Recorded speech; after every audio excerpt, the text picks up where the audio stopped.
All rise. This honorable spirit court from the district of Connecticut is now open in session. The honorable Jennifer Dulos presiding. Good morning, Your Honor. Morning, please be seated. Thank you.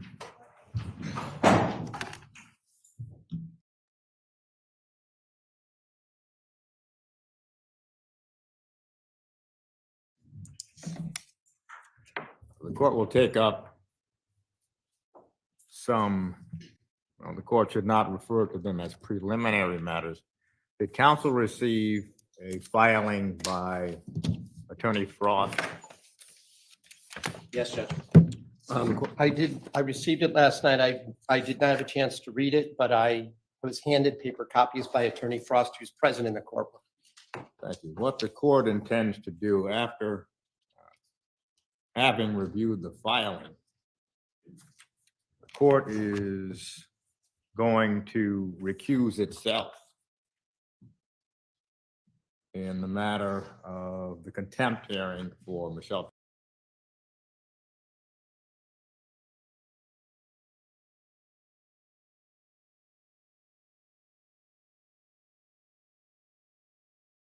Pursuant to practice book section 1-19. That matter will be scheduled before Judge Hernandez, March 5th, 10 o'clock.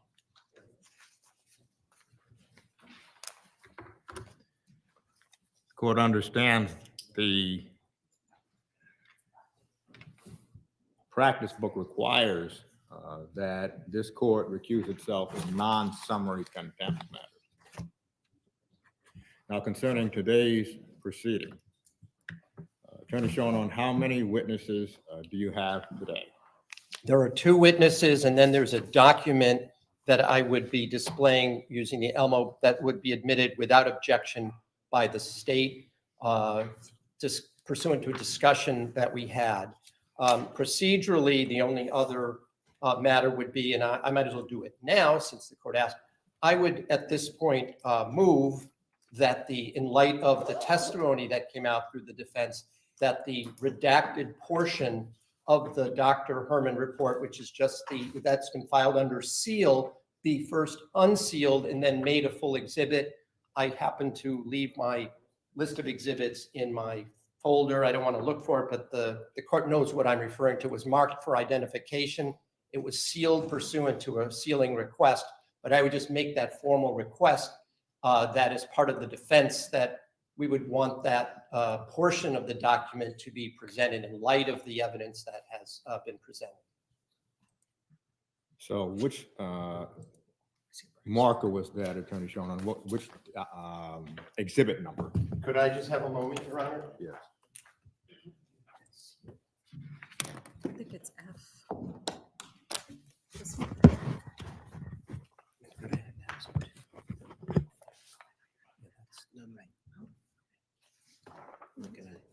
Yes, it's exhibit FF for identification, Your Honor. So the court will order that document unsealed. May I just inquire, may I just take a look at it, Your Honor? It's still sealed. The court I did that. actually am objecting to this, Your Honor. This would be part of the Herman report. Your Honor, ordered sealed. So I don't think that was made clear for the record. This was made in connection with Attorney Meehan's testimony, and Attorney Felsen attempted to put this in and asked to make it an ID. Your Honor indicated that this is subject to a protective order. You are not allowing this in, and allowed it under seal. That order and that ruling, I believe, still is in effect. So the state would argue that it should not become unsealed. Also, I would indicate. Well, before you proceed, the court was under the impression that was a document that was filed yesterday concerning yesterday's witness. No, Your Honor. If I was unclear, I apologize. This was offered at that time. The court did not allow it, and then pursuant to the court's order, filed under seal, and it does remain under seal. I was asking that in light of the testimony from yesterday, that it be unsealed, and then I would be offering that portion. And again, it's just the conclusions. It does not go in, and just so the court is also aware, the names of the children are all redacted in any event, and that would be the offer that I would be making as part of the defense. Well, the state has objected. The court at this time will sustain the objection. That's fine, Your Honor. Now, at what times are your witnesses scheduled approximately? Attorney Shaw? Professor Marion is here. She arrived last night. She's here in the courtroom, and I know that the second witness is also here and is prepared to testify this morning. And then, like I said, there is an exhibit related to the, I'll just say it's related to the scientific examination of the 2017 Suburban. It relates to that, and the state, in conjunction with the defense, had a discussion about whether there was a need to call the record keeper of that document, and by agreement, that officer would not be necessary, and he had been subpoenaed, but he's not going to be needed. If it's what counsel emailed to the state and we've discussed it, Your Honor, I have no objection to that document just coming in without any comments or the like, as well as the testimony. That is fine. But perhaps we can do that we can mark it at the time in front of the jury. I don't have an objection to that. I would like to get done with the witnesses so there isn't any delay. So the court would inquire of counsel if both witnesses are scheduled for this morning. Is it possible that we can proceed with a charge conference this afternoon? With this caveat, Your Honor, I was meeting with the expert last night and then trying to work on my proposed jury instructions. So we could certainly begin that, but I do have some proposals that are not completed, and I do not like to submit things that are grammatically incorrect that refer to his, her. I'd like to file it not as a sort of generic type thing. I would tailor mine to the evidence as I think the practice book does require. So with the caveat that we've not completed today, I am, because I was hoping to be able to work on that this afternoon with Attorney Felsen. Well, we might as well not proceed today with the charge conference and just go forward on Monday, which means that if we go forward with the charge conference on Monday, we're not going to have closing arguments on Monday. They'll be scheduled for Tuesday. I was actually going to say, I agree with Attorney Schoenholm. We're still drafting ours as well. And that would be good scheduling for the state as well. Okay, thank you. Are we ready to proceed? Yes, Your Honor. I just want to approach the clerk, if I may. Bring the jury up.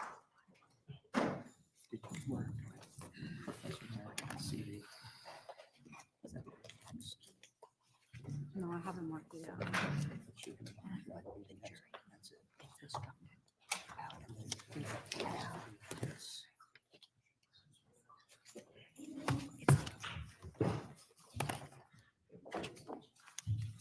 Stapled out of order.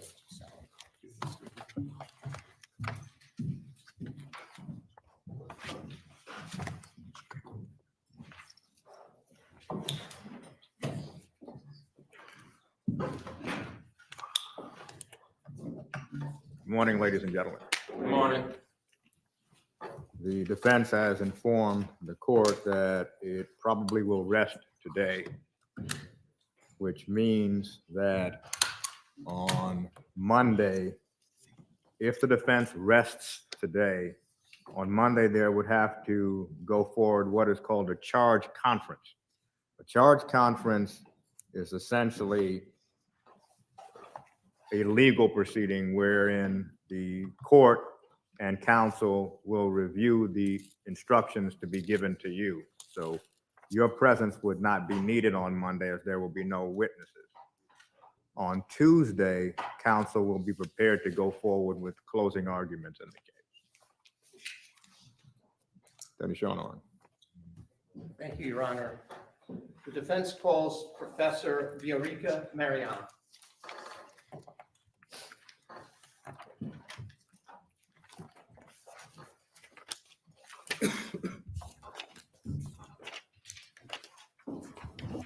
If you could please raise your right hand. Do you solemnly swear or solemnly and sincerely affirm, as the case may be, that the evidence you shall give concerning this case shall be the truth, the whole truth, and nothing but the truth, so help you God, or upon penalty of perjury? I do. Please state your name and spell it for the record. Violeta Marian, spelled Viorica Marian.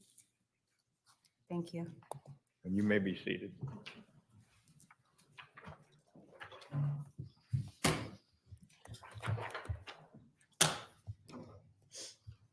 Good morning, Dr. Marion.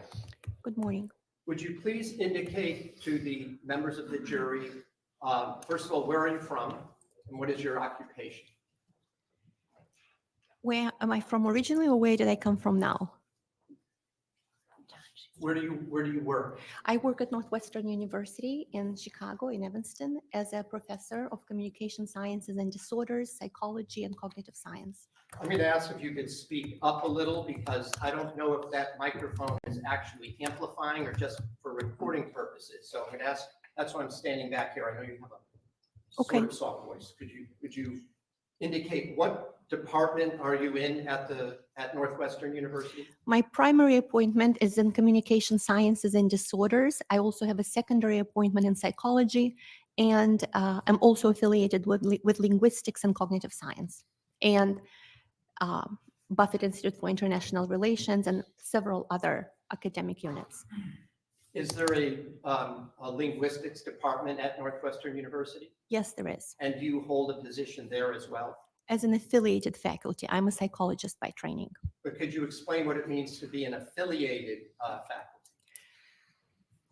My research crosses between or combines psychology and linguistics. I'm a psycholinguist, which is a field at the intersection of psychology and linguistics.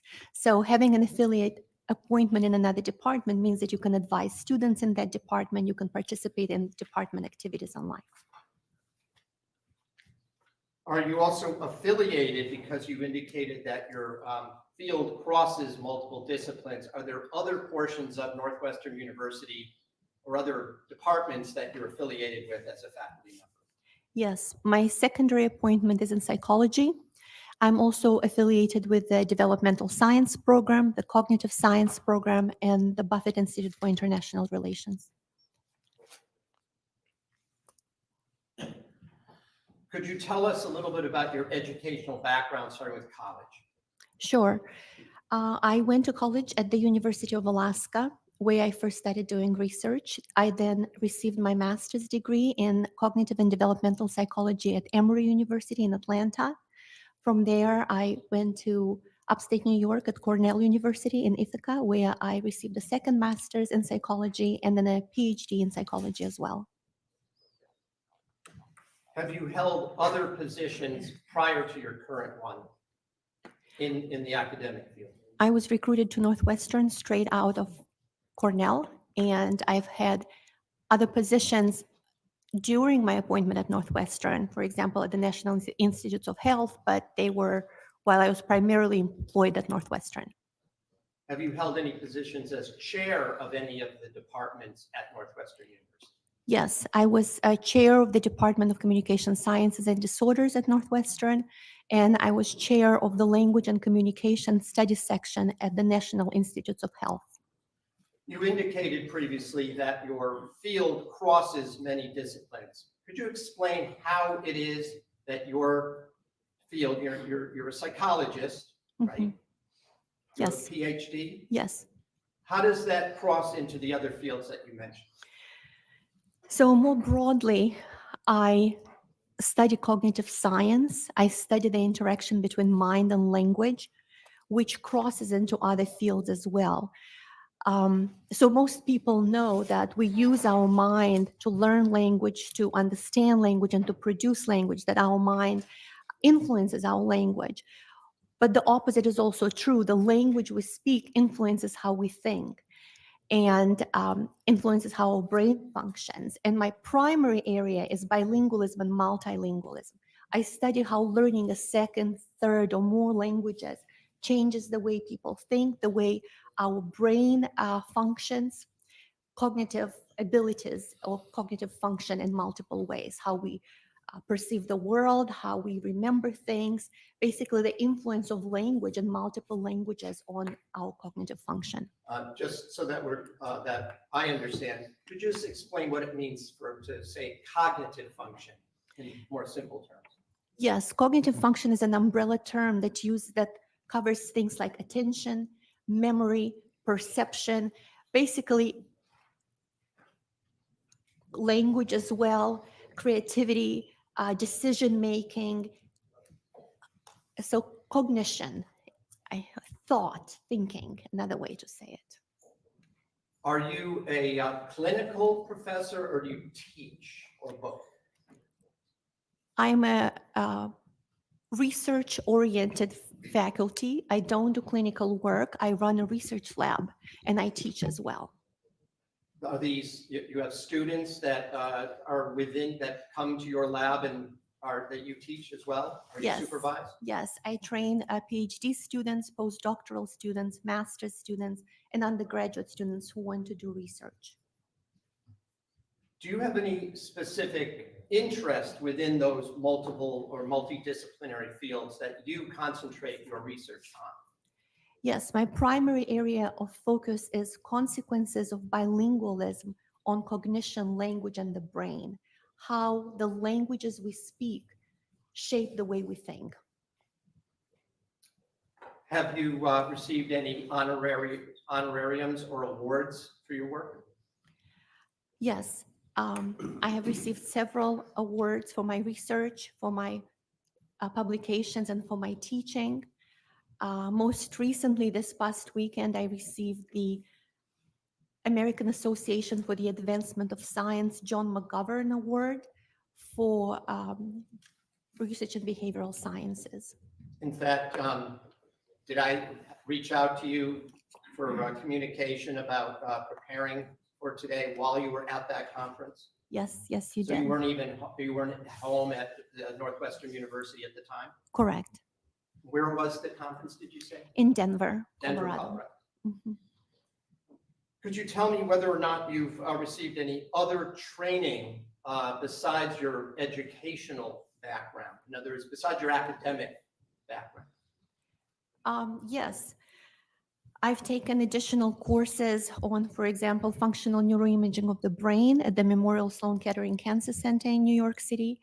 And throughout the years, I regularly attend professional meetings and conferences and workshops to make sure that I stay up to date on new techniques, new research methods, statistical analysis, that as science progresses and advances, I continue to stay current on advancements and developments. Have you given presentations or talks at any of those conferences? Yes, I have given several hundred presentations and lectures and teachings and workshops on language and cognition, language and mind, bilingualism, multilingualism, these areas. Have you published in the area of bilingualism and the effect on brain function? Yes, How many, just roughly, how many papers and or books or portions of books have you published? over 200 publications in total. And my book on language and mind, on bilingualism and multilingualism, came out last year. Have you received any national grants to conduct research in your field? Yes, I have received grants from the National Science Foundation, the National Institutes of Health, Northwestern University, and private foundations. As part of your work as a scientist in this area, you also consulted with other professionals who are conducting similar work in this area. Yes, I work closely and collaborate with people all over the world, and any lab in any country around the world, we frequently interact and collaborate and discuss research. And I was going to walk over there, but I'll ask you the question first. Did you, in the last week, send me an updated curriculum vitae, a resume that lists your various academic, both history and the articles and publications that you have either co-authored or authored yourself? Yes.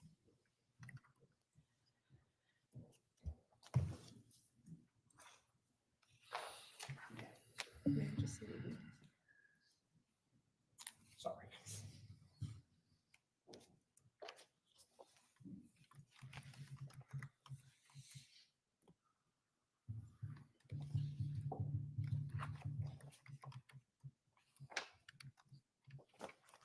No objection.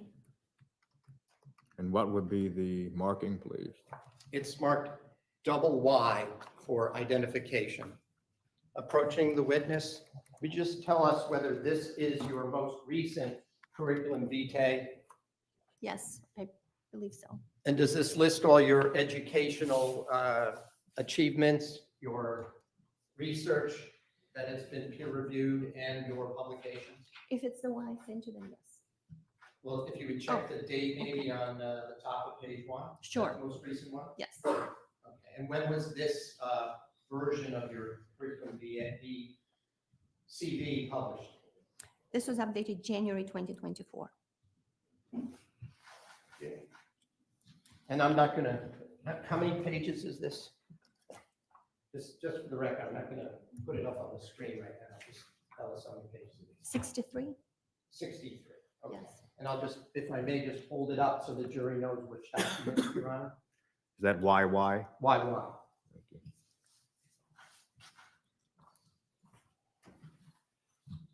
I'll hold on to it for a moment. Now, Professor Marion, were you at some point contacted by my office for purposes of consultation? Yes, Was that specifically in the area of bilingualism and the effect on communication and memory? yes, Did I, at some point, subsequent to our conversation, enter into a written contract with you regarding that subject matter? yes, And did you sign such an agreement? yes, And I signed the agreement as well? yes. I'm going to show you what has been marked. I'll show her and then I'm going to show you what has been marked as ZZ for identification. Mhm. And if you just look at that 3-page document, tell us whether that is the agreement that we entered Yes. into. Yes. I would offer ZZ as a full exhibit.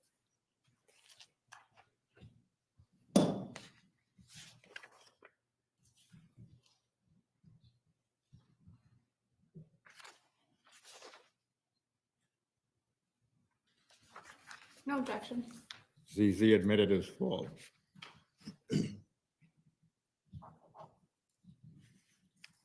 I just want to call your attention to the fact that we agreed on a price for your services. Is that correct? Correct. Could you just tell the members of the jury what the agreements is for purposes of your compensation for being a witness or a consultant for this case? My salary is $600 an hour. And how many hours would you say at this point, up till this moment, that you've spent on this case? I have been paid $1,800 to date. I have not yet sat down to calculate all the hours, although I've kept track of them, but I haven't yet calculated them all together. In any event, if I may just hold this up for the jury. And when did we enter into this agreement? A little over 3 years ago, You want to in look at what it- February 2021. 2021. Mhm.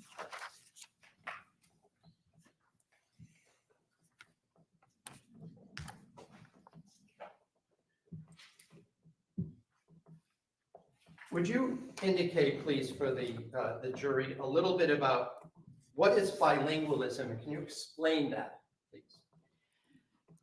Bilingualism is a person's ability to communicate in more than one language. So learning a second language and being able to use it.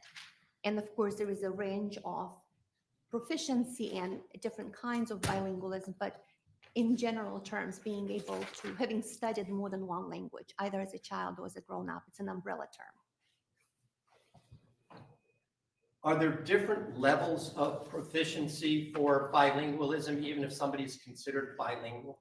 Yes, bilinguals differ on many parameters. Proficiency is one of the most salient one, but bilinguals also differ in at what age they learn the second language, the manner they learn the second language, how they use a second language, frequency, settings in which they use it, many different parameters. So two people may be bilingual, but they may differ in vast ways, how similar the languages that they know are. Are there ways to determine a level of proficiency in a foreign language? Yes, And what I mean by that is objective measures that you're able to make that determination. yes. You can determine proficiency in any language by either giving someone as a test or by analyzing their language use, either by analyzing video, audio recordings, or transcripts of their language use. Based on the vocabulary they use, the grammar they use, the phonology they use, various linguistic parameters, you can determine how proficient someone is in a language. Are there other objective criteria by which, besides the ones you just mentioned, in the form of sentence structure, words that are used, particular mannerisms that also aid you in making those determinations? Yes, so there are, within the umbrella term that I said by analyzing someone's language, someone's speech patterns, you can make inferences about their proficiency, make assessments about their proficiency. There are multiple parameters. Would you like me to go over some of them? Yes, please. Okay, so for example, if a bilingual is using their second language, and while using their second language, they use words from their native language. Let's say they're speaking in English, and during English speech to another English speaker who does not speak their native language, let's say Spanish, if they use Spanish words like, for example, bueno, which means okay, or pero, which means but, or que, which means what, or other words from Spanish, that is one of the markers that either their proficiency in Spanish is higher than their proficiency in English, or it's a marker that their executive function, their cognitive control system is taxed so much that they are unable to inhibit competition from Spanish while they use English. So for example, right now I'm using English, but because I'm proficient in English, I'm not going to use Romanian words or Russian words or French words or any other words that I might know in other languages, because I realize that my audience speaks English and I'm proficient and I can use executive function and cognitive control to control my languages, to really facilitate focus on English and inhibit the other languages that I know. So if I use words from the other language, or if I use grammar from the other language. So for example, a bilingual may sometimes be using a second language and they sound like they speak in a broken way or incorrect grammar in their second language. Again, there are two reasons why that might be the case. One is either they're not as highly proficient in the second language, or the grammar of their first language influences their grammar of their second language. Because languages differ in, for example, word order or syntactic structure. There are many ways in which languages differ. And if when you're using a second language, you follow the rules of your native language in syntax and grammar and phonology, that also suggests that either your proficiency in the second language is not as high, or that your cognitive control, your executive function is so overexerted that you are unable to inhibit your native language. So these are two examples. A third example may be directly saying, I don't understand the word.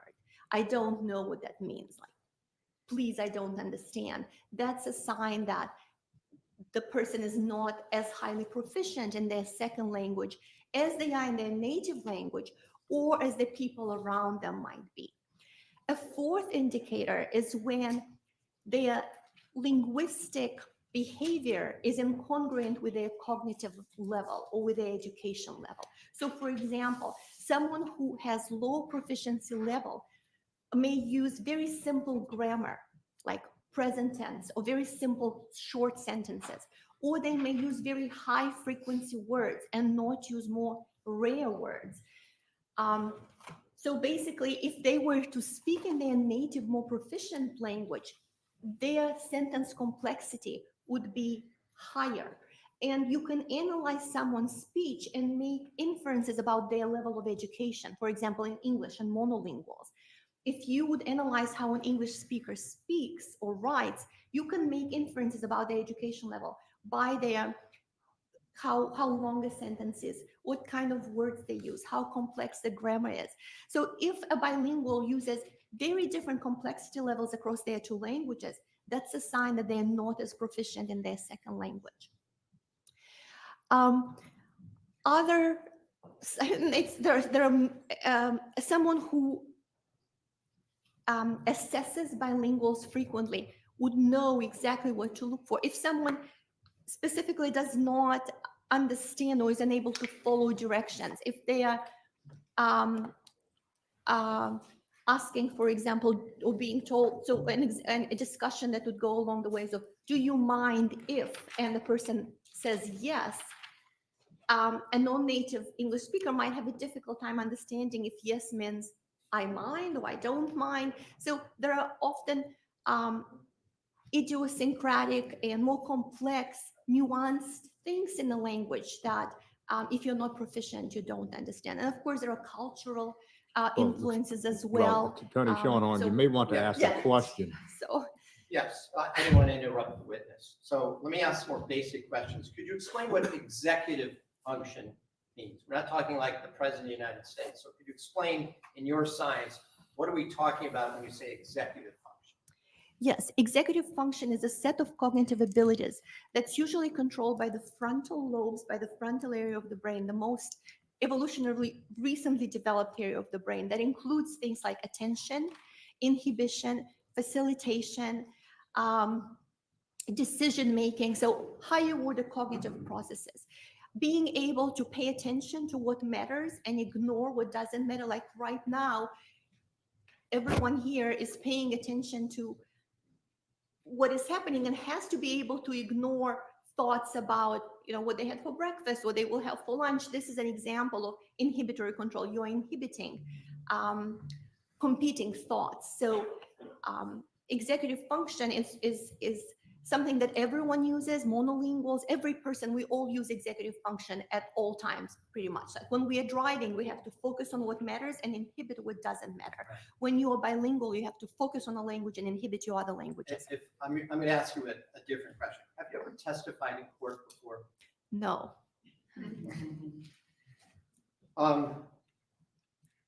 Let me try and break this up a little bit.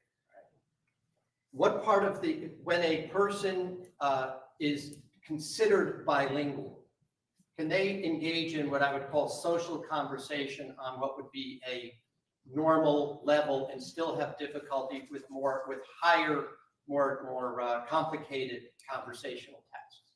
Yes, you can have conversational proficiency and be able to understand the gist of a statement and be able to respond, but you're not able to function in a more complex linguistic environment. Now, I understand, according to your curriculum detail, you also did some work in actually mapping the brain by having people that were bilingual doing communication. Is that right? Yes. Does the brain work differently when you are speaking, when a person is speaking in their non-native language? In some ways, yes. Could you explain in terms that we non-scientists, so I'm not asking for a biological, but just explain how that works so that we can understand. Yes. So most people think that when you don't use a language, you switch it off. So you switch one on, you use it, you switch it off, and you go back and forth. That's not how the brain works. All languages are being co-activated in parallel, but to different degrees. So your brain has to inhibit competing languages. Right now, even though I'm speaking English, if you know any other languages, they are not completely turned off. They run in the background to some extent. And there is evidence for that from eye movements, from brain imaging, from even mistakes that people make when a language or word pops out. So your brain has to constantly juggle multiple languages.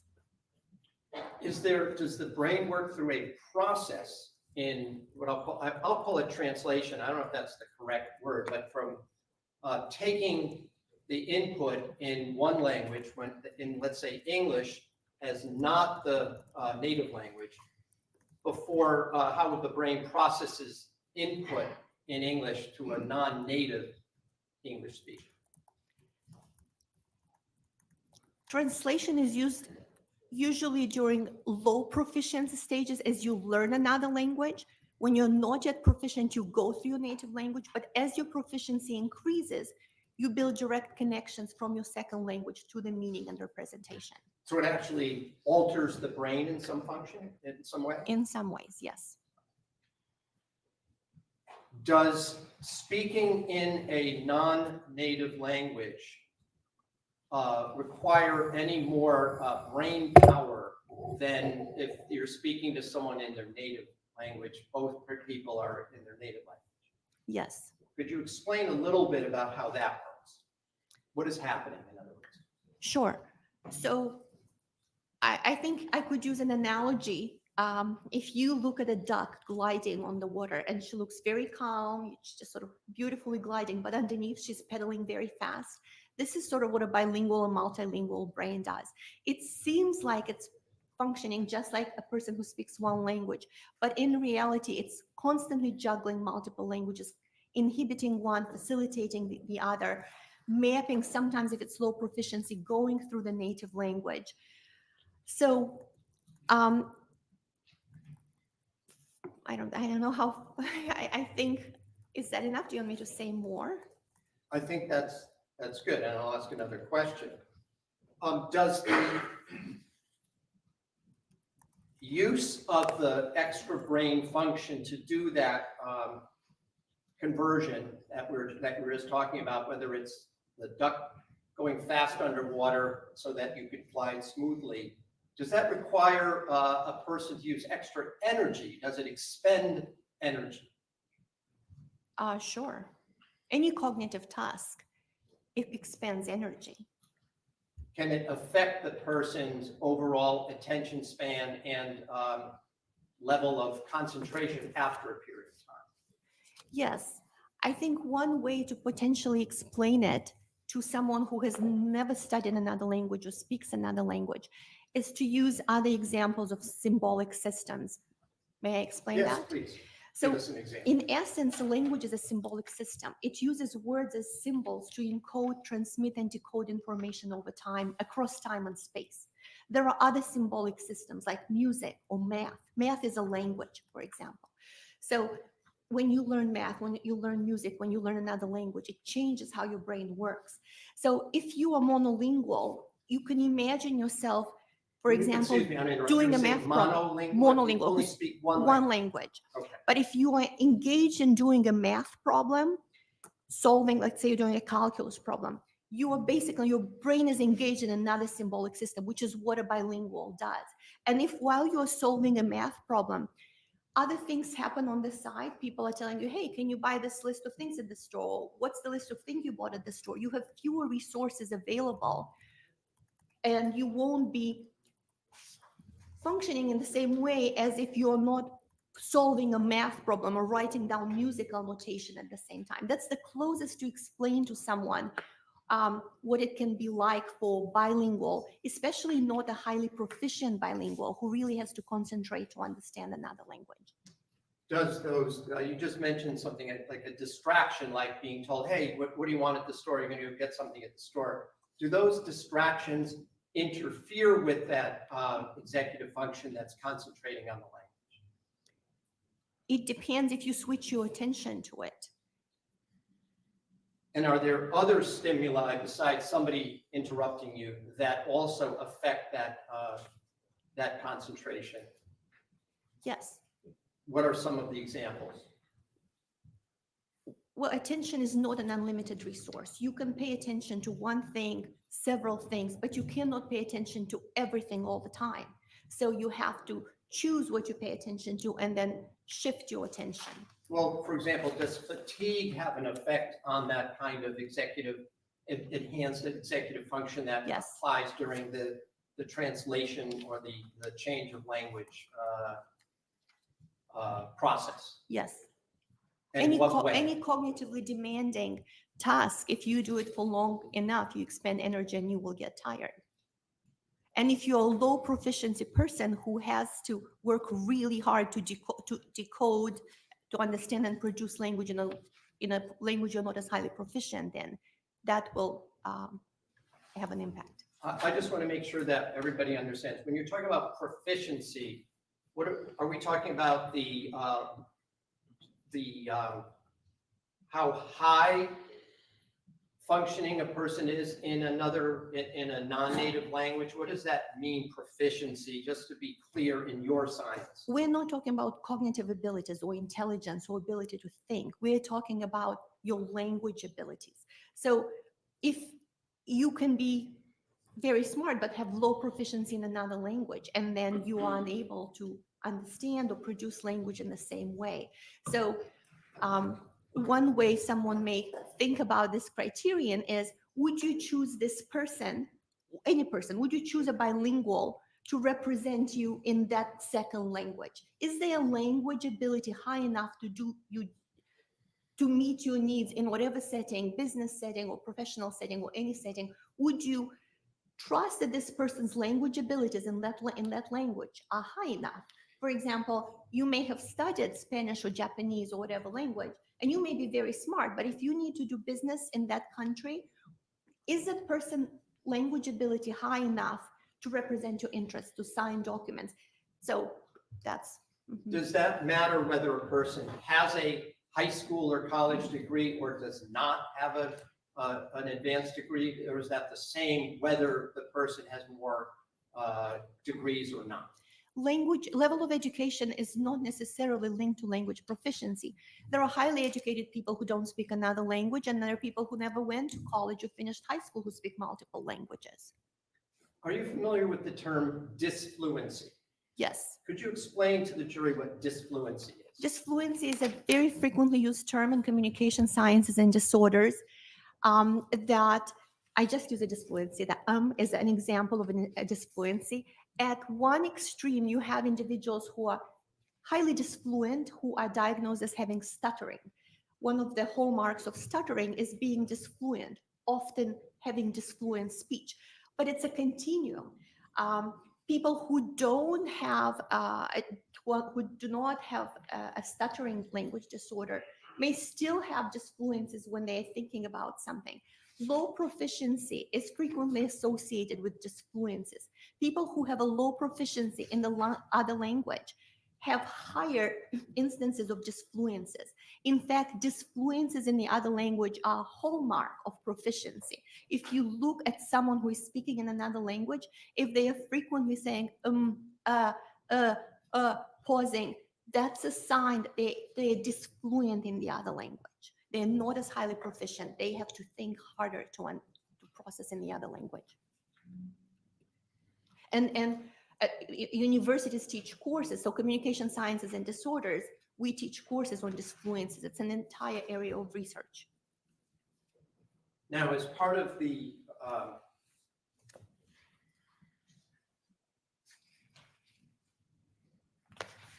consultation that you and I had in this case, did I ask you to review certain materials connected to the case of Michelle Troconis?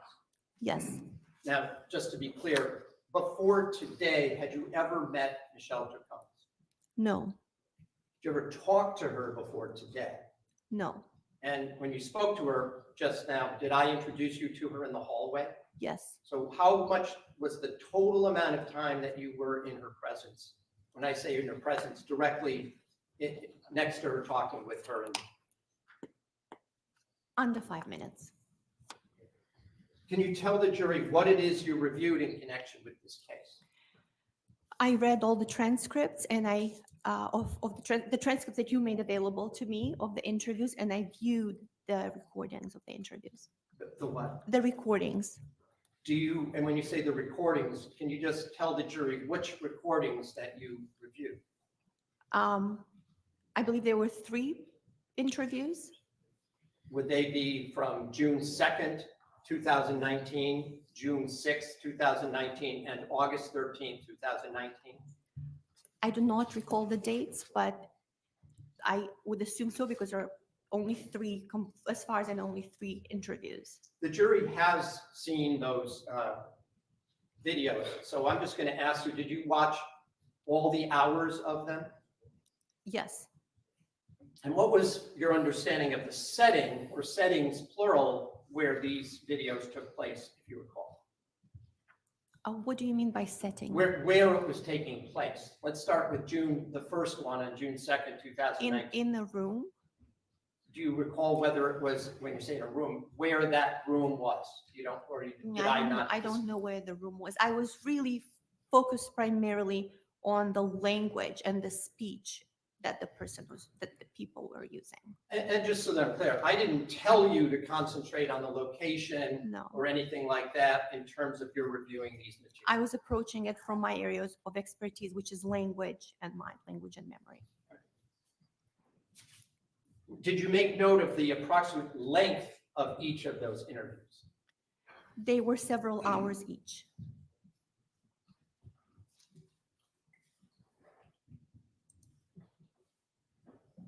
In reviewing those, in reviewing all of those videos, did you see Mr. Troconis in those videos speaking? Yes. And from the review of those videos, were you able to make a determination of level of proficiency from your scientific point of view as you've explained it to the jury? Yes. All right, would you indicate to them what your opinion is with regard to that? I would evaluate as having conversational English at about medium proficiency. And that's, is there a scale, or is it just high, medium, and low? I'm just using high, medium, and low, but one could give her a standardized test, for example, and see exactly where she falls on that.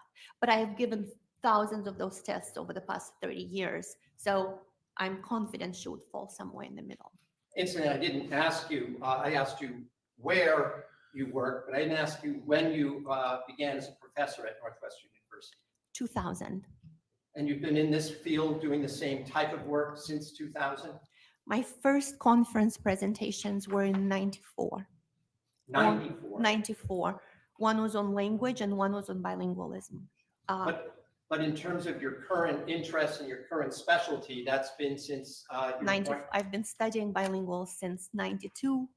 First research presentation, 94. I started in college, then master's and PhD. Mhm. But in terms of your appointment as a professor, Since 2000. 2000. Could you explain to the jury that what is your conclusion based on that Michelle Troconis in 2019 had a mid-level proficiency in English?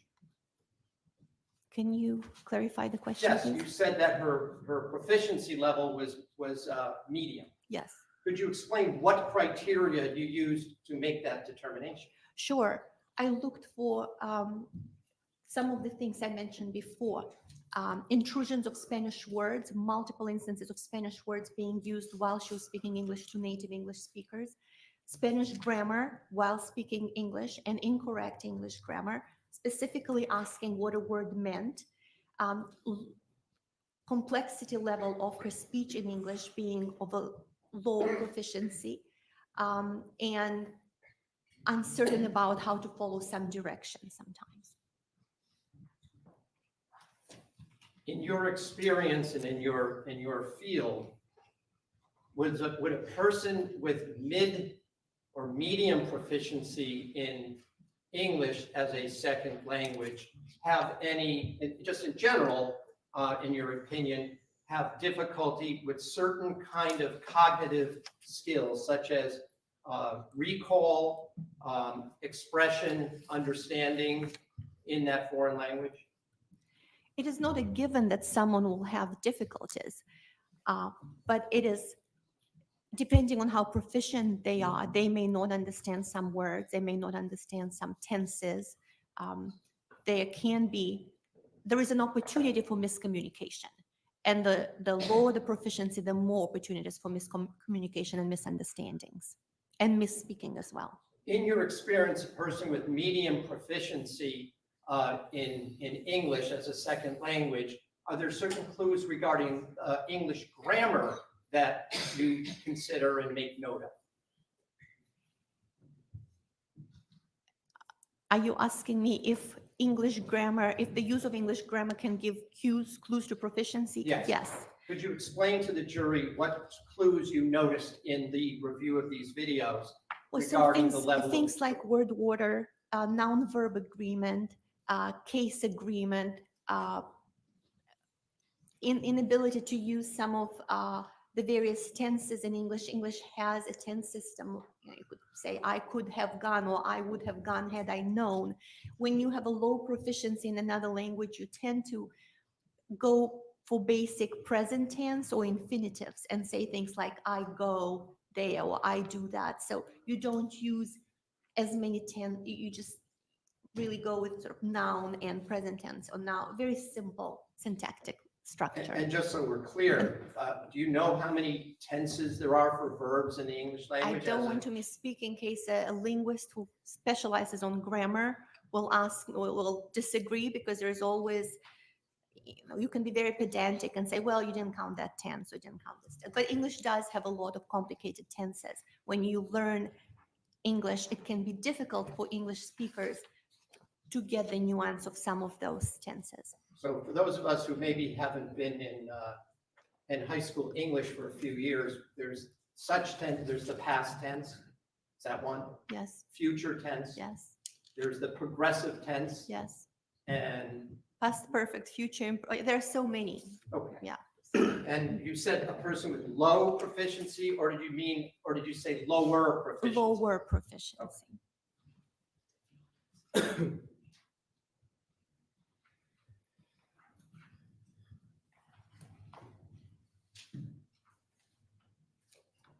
I just have a few minutes, Your Honor, a few seconds here.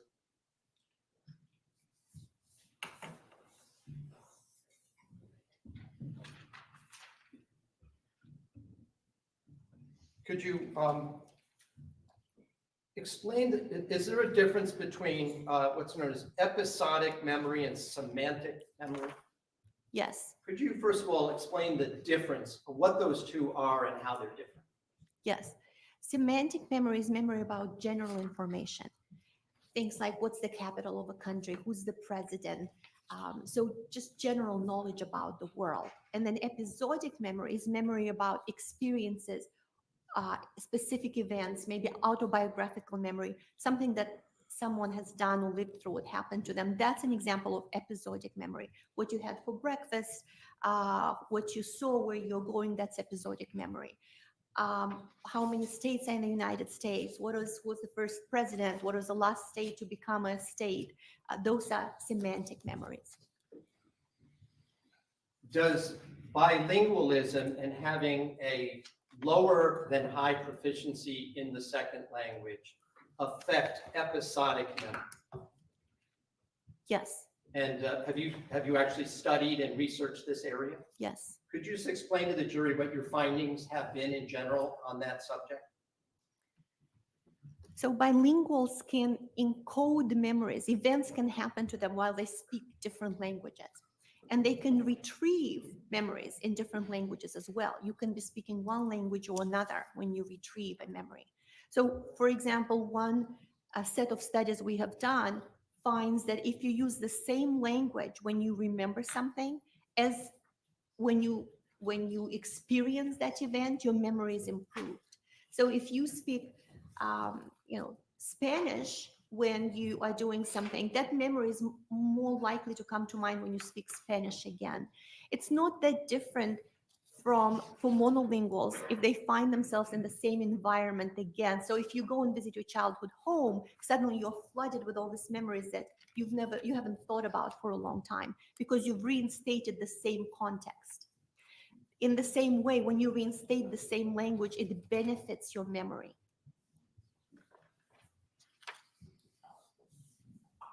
Does that play a role when you're asked to retrieve or recite something that you had encoded in your memory? It can. Is it the same whether a person is asked to recite a past recollection in their native language or in their less proficient second language? Is what the same? In terms of being able to recall accurately?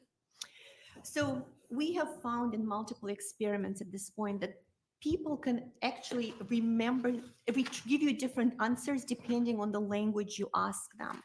The exact same question can yield different answers because different things come to mind. Language is like a framework. It's tied to culture, it's tied to your experiences, and different things come to the forefront when you use one language or the other. Does that answer your question? Yes. Okay. Are there other outside stimuli that also can affect recollection and communication, such as, for example, words, specific words that are used by a question? Yes. So some in the science of memory believe that memories are never really lost, but they're just not accessed. So you can, if you use just the right word or the right hook, the right cue, you could get to some of those memories. Now, we don't know if no memories are ever lost, but we do know that the cue you use to access a memory can help.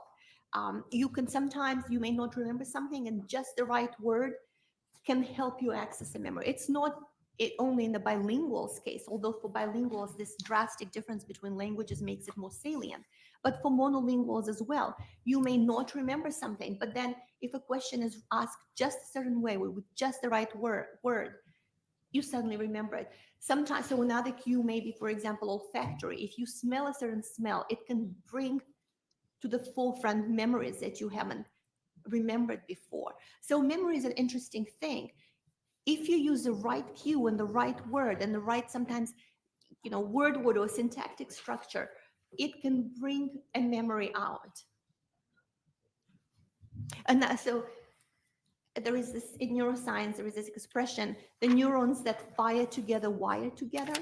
So if you've experienced something in a certain way, those neural patterns, once you recreate them, you're more likely to remember things again. Would that be true, and would it affect recall if the words that are used on different occasions by the questioners are different? They alter the way it's asked. They could. And could it then lead to a different response? It could. You just have a moment.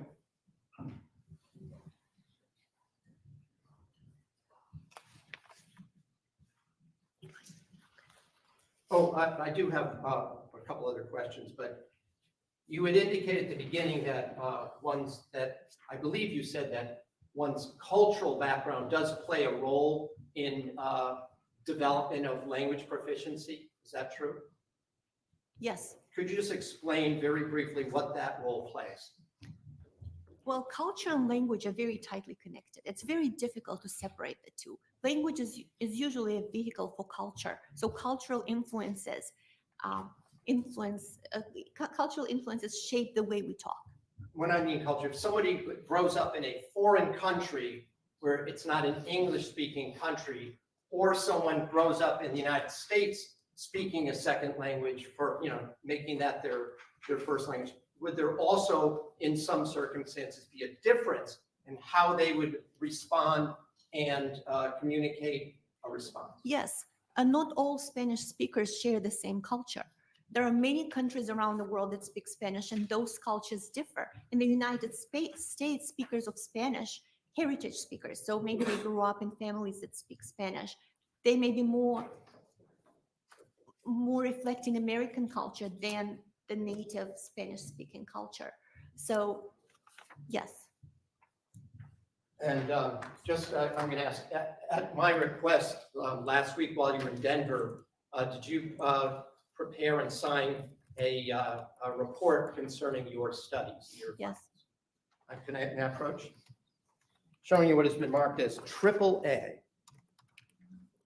Is this the document that was prepared and signed? Yes. And that was on February 16th? Yes. So last week? Yes, last Friday. While you were in Colorado for your conference? Yes. For your awards presentation? Yes.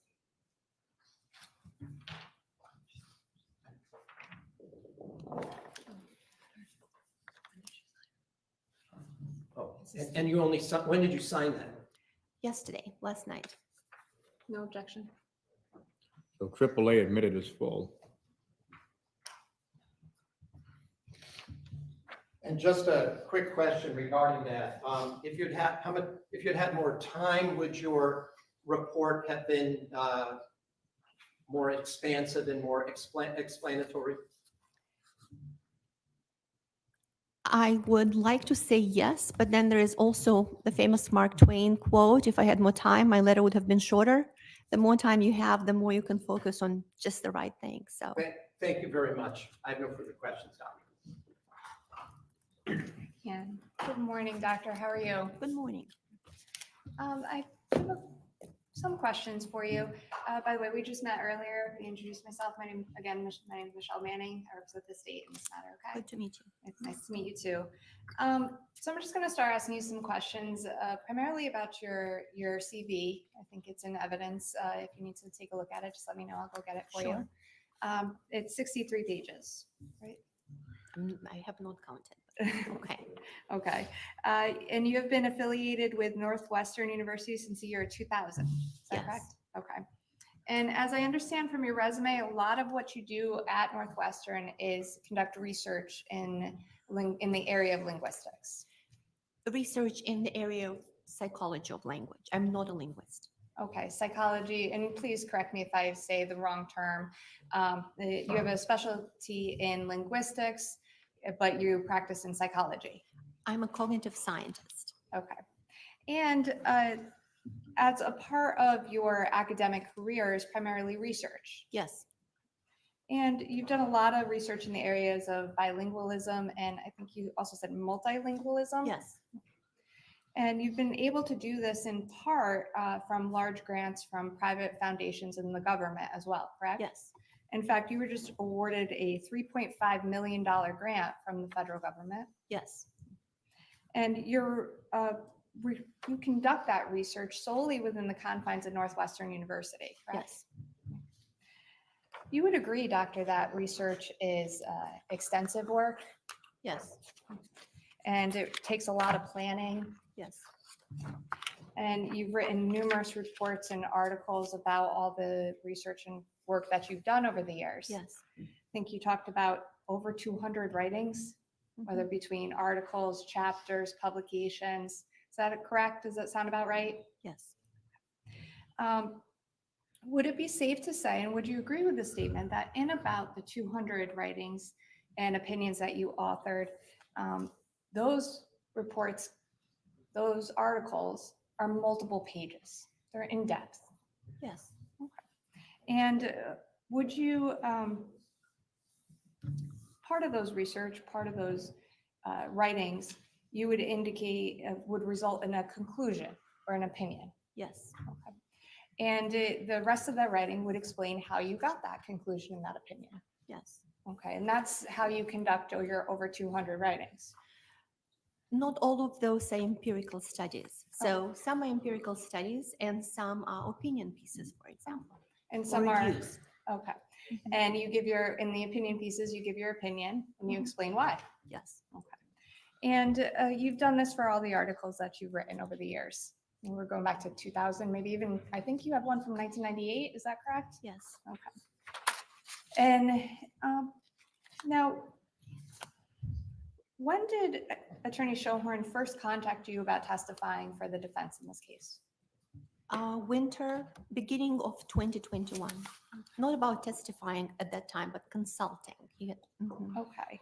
And you signed the engagement agreement in February of 2021? Yes. It was about 3 years ago. Yes. And you're charging him about $600 an hour for consulting with him? Yes. Do you get more money for testifying? Not that I know of. No. It's just a flat $600 every hour? Yes. And how many times have you met with the defense attorneys, both in person and on the phone? I've met with him in person once last night in the hotel lobby in preparation for this. And I've met with him on the phone twice this year and probably maybe 2 or 3 times back in 2021. And you flew in here from Northwestern last night, Yes. and the defense is paying for your flight? Yes. At what point was the decision made that you would actually testify in this case? Sometimes earlier this year, I believe, when the case went to trial. And you filed a report that we just saw that's into evidence? The attorney filed it. Yes. Did you bill Attorney Schoenhorn for writing that report? Not yet. I haven't billed anything beyond the retainer at this point. How long did it take you to write that report? I did not write the report. Because I was in between meetings, I dictated it over the phone while I was in the car from one event to another, and then I checked it. I read it and approved it on the way back from from attending the American Association for the Advancement of Science in Denver, going to a book reading an event at a bookstore in Littleton, and then coming back. Okay, so you dictated it on the phone while you were en route? Were you in the Yes. car? I was in a Uber or Lyft or something like a ride share. Okay, so you, in your car ride while you were dictating the report that was submitted as evidence today, did you have notes in front of you? No, Okay. Did you have any of the interviews in front of you? no, Did you have anything in front of you that you referred to while you were No. dictating the report? no.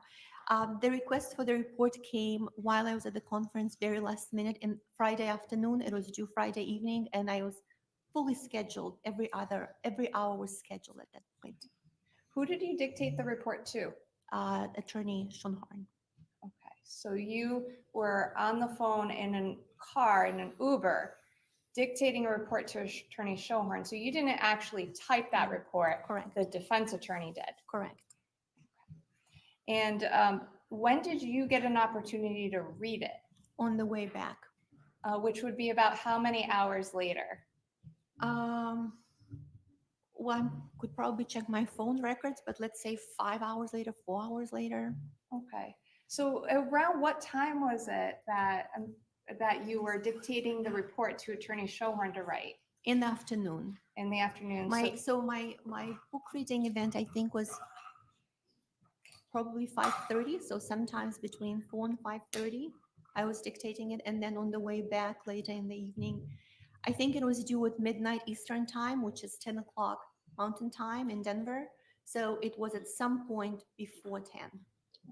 That you were able to read it? Yes. And then you said, yes, that's exactly what I Yes, approved. I said, Okay.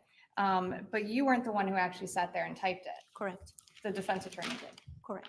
Okay. I mean, I don't know who typed it, but I provided the text and then I read it and approved it. Okay. And by dictating, you were on the phone with him? Yes. Your Honor, I'm going to object, asked and answered 3 times now. Well, the questions have been, it was dictated, that was a response. The office of Attorney Schoenhorn typed it up, that was the response. And that ground has been plowed.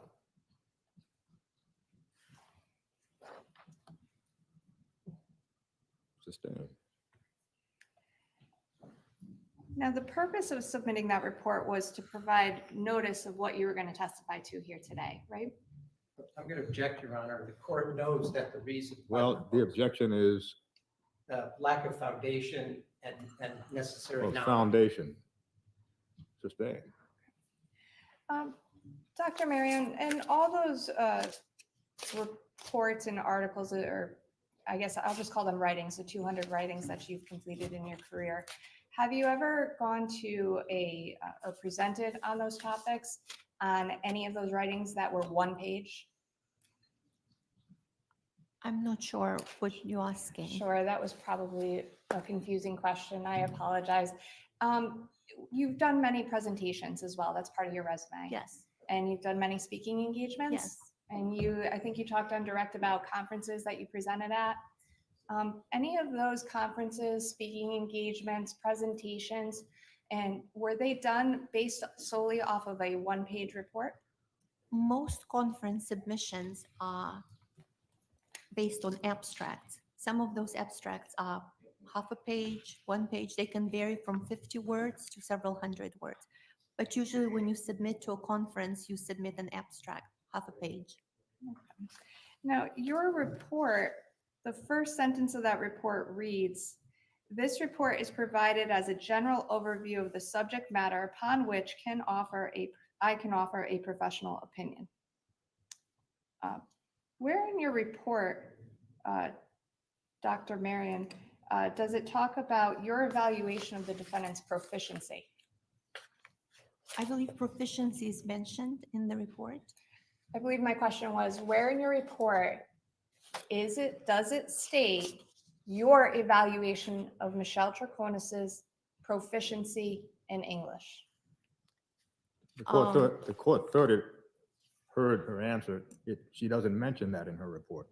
Perhaps the court did not hear her answer correctly. She indicated, Your Honor, that proficiency is mentioned in her report, but that was not the state's question. So I'm just trying to clarify if I may. It is not mentioned. And your evaluation and the process you use, you've discussed that on direct about her proficiency and the factors you consider. You testified to that in direct. Do you recall testifying to all that? Yes. Okay. You didn't put any of that in your report. My understanding is that my report and my testimony is aimed at talking about bilinguals in general, how you evaluate proficiency in bilinguals in general, not about this particular person or this particular case, which is what I've tried to do. I have tried to speak to how do you evaluate proficiency in a bilingual second language. So your testimony under direct examination by Attorney Schohorn about Michelle Troconis having a medium level of proficiency, you didn't mean that?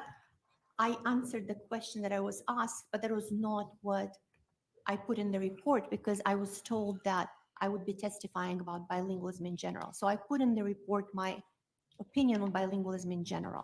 But then my understanding is that if I'm in court, I ought to answer the question that I'm asked. Okay. You just weren't asked to write about it. I was not. Okay.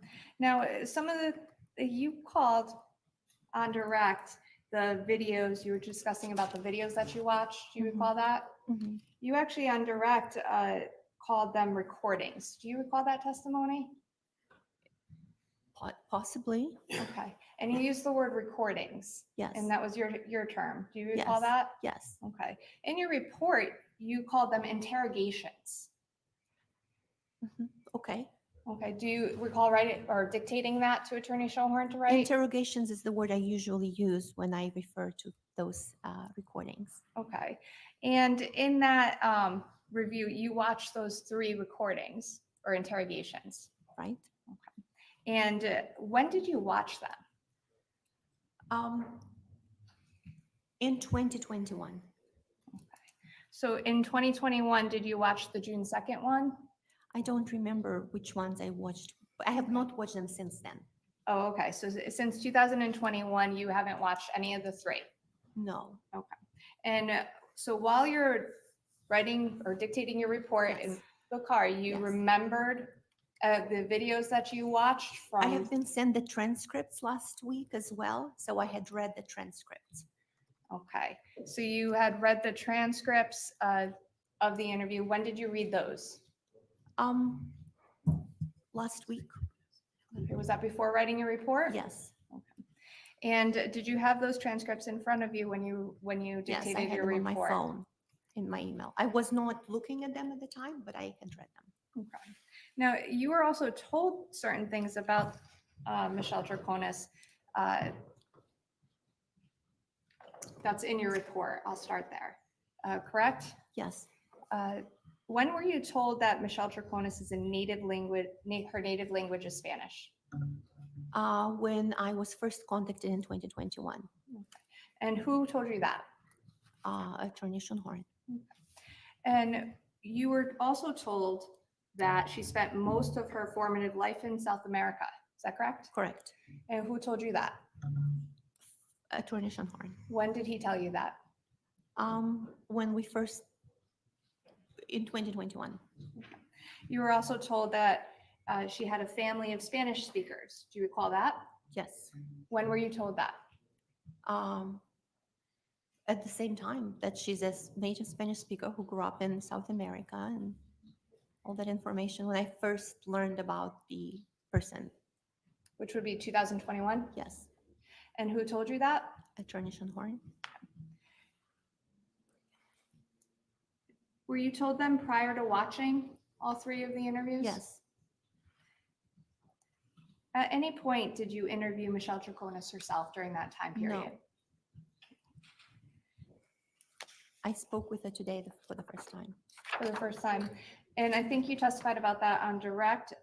You indicated that you met her about under 5 minutes. Yes, Okay, and that was this morning. yes, For the past 3 years, you never asked to meet her. no, Okay. And you, even when you learned you were going to be flying up here to Connecticut to testify about her proficiency, you didn't ask to meet her. no, Okay. What about talking to her on the phone? no. You also talked a little bit about, I want to ask you some questions actually about proficiency. Well, Sure. before we do that, we'll take our morning recess and resume at 11:35. Please do not discuss the case, ladies and gentlemen.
Court is now open and back in session. Good morning, Your Honor. Morning, please be seated. You can bring the jury on.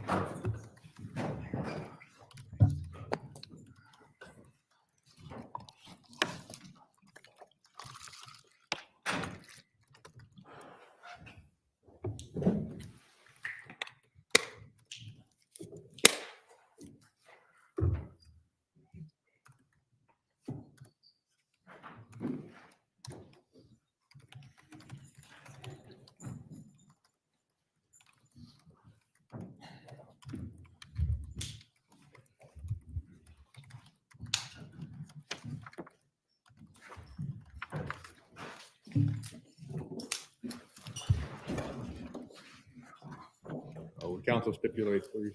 Yes, Your Honor. Thank you. May I, Your Honor? Good morning still, Doctor. Just a couple more questions, okay? I think we left off right before the break with proficiency. And you talked a lot on direct about somebody's proficiency in English or a second language. And so bilingual means two languages, multilingual means, if you could just explain that again. Multilingual would mean more than two, but bilingualism is part of more than one. A multilingual is someone who speaks more than one language. Okay. And monolingual will be one language. Yes. Okay. So the proficiency of Michelle Troconis, you determined based on watching solely the interviews. Up until this conversation today, I was not evaluating Michelle Troconis' proficiency. I was thinking about proficiency in general terms in bilinguals. Okay. If you also talked about a proficiency test you've done thousands of times. There are many tests of proficiency, depending on whether you're looking at vocabulary size, grammar, various things. And you've performed those proficiency tests on other people at other Yes. times throughout the course Yes. of your academic career. Yes, You would agree that that would give you a scientific answer or a reliable answer? not more reliable than my assessment. Okay. And that assessment is based off of the three interviews you watched in 2019? Even based on, of Michelle Troconis specifically? Yes. Are you talking about assessment of Michelle Troconis' proficiency? Well, let me ask you this, Doctor, and I apologize if I'm not phrasing it correctly. You indicated on direct that you determined, based on the interviews, Michelle Troconis' proficiency in English at a medium level. Yes, Do you recall that testimony? Yes. Okay. And that was solely based on the interviews as well as the information you received in 2021 from Attorney Schohorn. it was based on transcripts, videos, and I mean, today, my conversation with her today would also confirm that. But that's your conversation today in 2024. Today, Okay, and her level, you would agree with the statement that somebody's level of proficiency in a language may change over time? of course, Okay, so if I can direct your attention solely to 2019, did you speak to Michelle Troconis in 2019? no, Okay, so your evaluation of her proficiency level at a medium, would that be currently, now, or back in 2019? both. Both, okay. And you didn't do a proficiency test on Michelle Troconis, No. correct? Even today? No, Okay. And the last time you watched those recordings was about 3 years ago. Was that your testimony?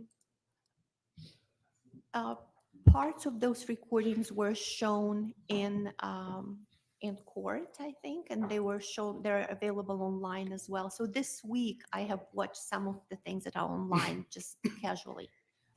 Okay, you're talking about, well, let's just say, there's a camera behind me. Yes, You said we're currently being live streamed. You understood Yes. that? Mhm. You have been watching the trial? part of it, yes. Okay. Did you watch the testimony about the interviews?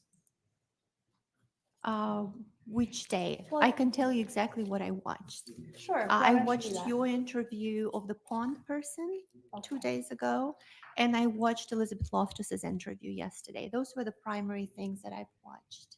Okay, and was that in preparation for you coming here to testify? Yes, I guess to get an idea of what this process is like. Okay, 'cause it can be stressful testifying. You would agree with that? Mhm. Especially if you've never done it before? I would. And you've never done it before. I have never done this before. And but you didn't watch Detective Kimball's testimony or about the interviews that were shown in court? If I had seen pieces of other interviews, I'm not sure which person it was, and not too detailed. I wouldn't be able to say who it was and what it was about. Okay, but you did watch some of the interviews as well that were shown. So I would watch them in between meetings or while I was flying. So whatever happened to be on, right, Okay. not systematically.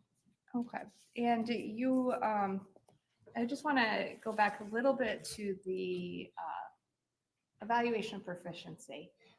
Now, you indicated on direct, you look at certain factors, Mhm. such as somebody's age. I think you mentioned on direct that one of the factors is an individual's age. Do you Those recall are variables testifying? that are taken into account. Yep. Yes. And you indicated age was one of those variables. Yes. How old is Michelle Troconis? I believe this is not. I have not studied Michelle Troconis. I'm not an expert on Michelle Troconis. Okay, so I believe she's 49. okay.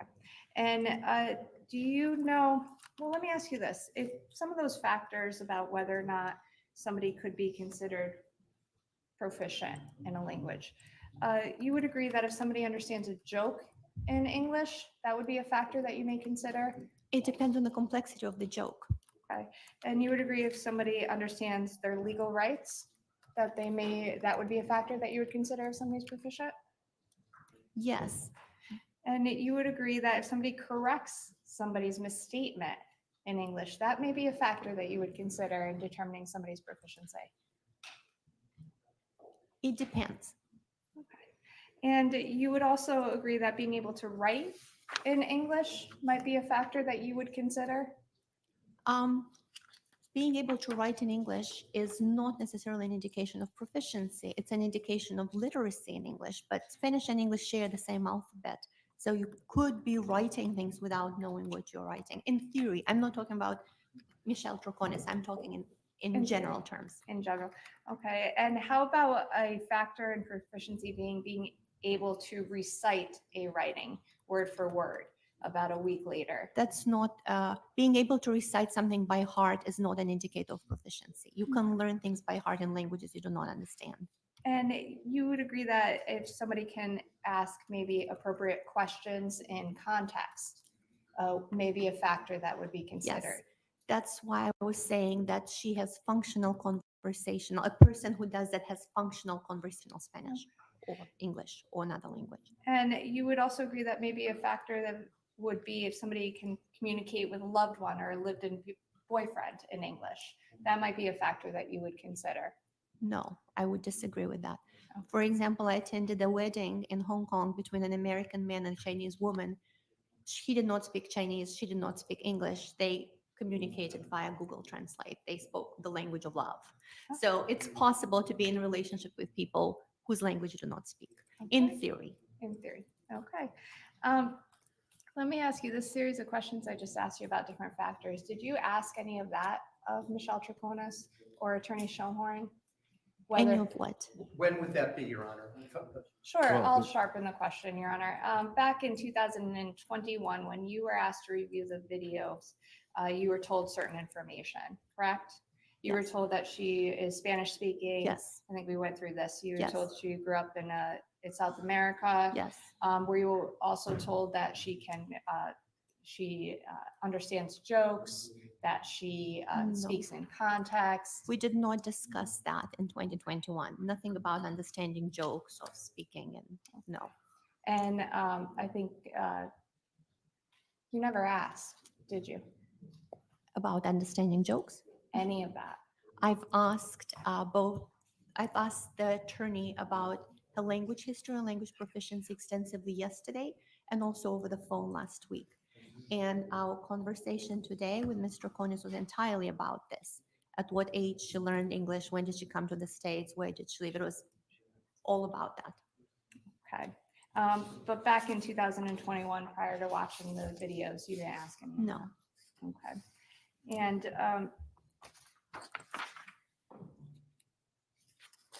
by the way, with respect to proficiency, how proficient in a second language do you need to be to lie? I'm going to object, Your Honor. Well- Argumentative question. Question is, how proficient would you need to be in a second language in order to lie? Well, language doesn't determine the ability to lie. To express a thought that is not true is more accurate. Language doesn't determine capacity to lie. So the court will allow you to pursue the line, but the question didn't seem to make sense. Sure. Let me see if I could sharpen it a little bit. Somebody who can, I think you talked about the word conversation or Mhm. conversational language. Mhm. Somebody who can speak conversational language in another language, say English, would they be able to lie in English? Honesty and language are not related. You could, that's not, I would like to correct what I just said. There is research on honesty across languages. There's actually a very famous paper called Honesty Speaks a Second Language, which suggests that bilinguals are more likely to be more honest when they use their second language than their native language. It's done in a decision-making lab at the University of Chicago by Boaz Kaiser. And there are several studies that show that people are more likely to be honest when performing tasks in their second language. And you talk about one of those studies on Direct, I believe, about recalling events in your native language, I guess, or events, episodic events or episodic memory, I think. Do you recall that line of questioning about being cued in a language? Yes, those are two different lines of research. Okay, well, let me Recalling ask you things in about, episodic memory and honesty across languages are two different lines of research. let me ask you about episodic memory recall, Doctor. Was it your testimony on Direct that a individual who is experiencing an event in one language is more likely to recall that event when questioned about it in that same language? Correct. Okay, and that's based on the studies that you have Yes. done. Multiple studies. I would qualify though that language of encoding can be both external, the language that you are speaking to me, and it can be internal. If there is no external input in the language, but the self-talk, or if I'm, texting in the language, that's also language of encoding. Okay, so like text, it could be different. Yes. That's understandable. So if somebody were committing a crime in English, they are more likely to recall it if they're asked about it in English.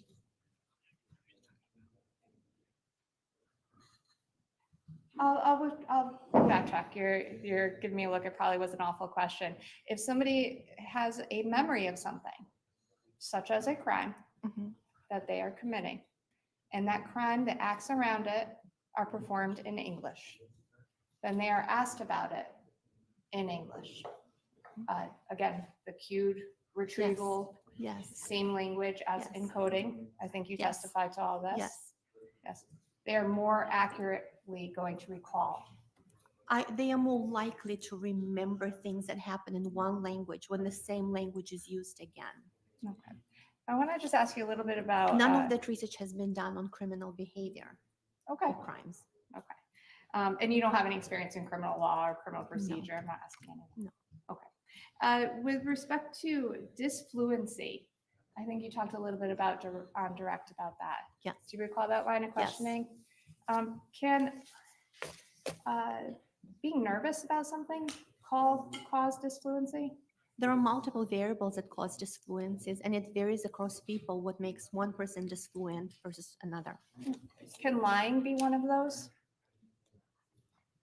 It's interesting. So I'm not an expert on lying, but from what I remember from behavioral research on lying, when people lie, they actually tend to be overly ornate, provide too many details, extra details to make it sound credible.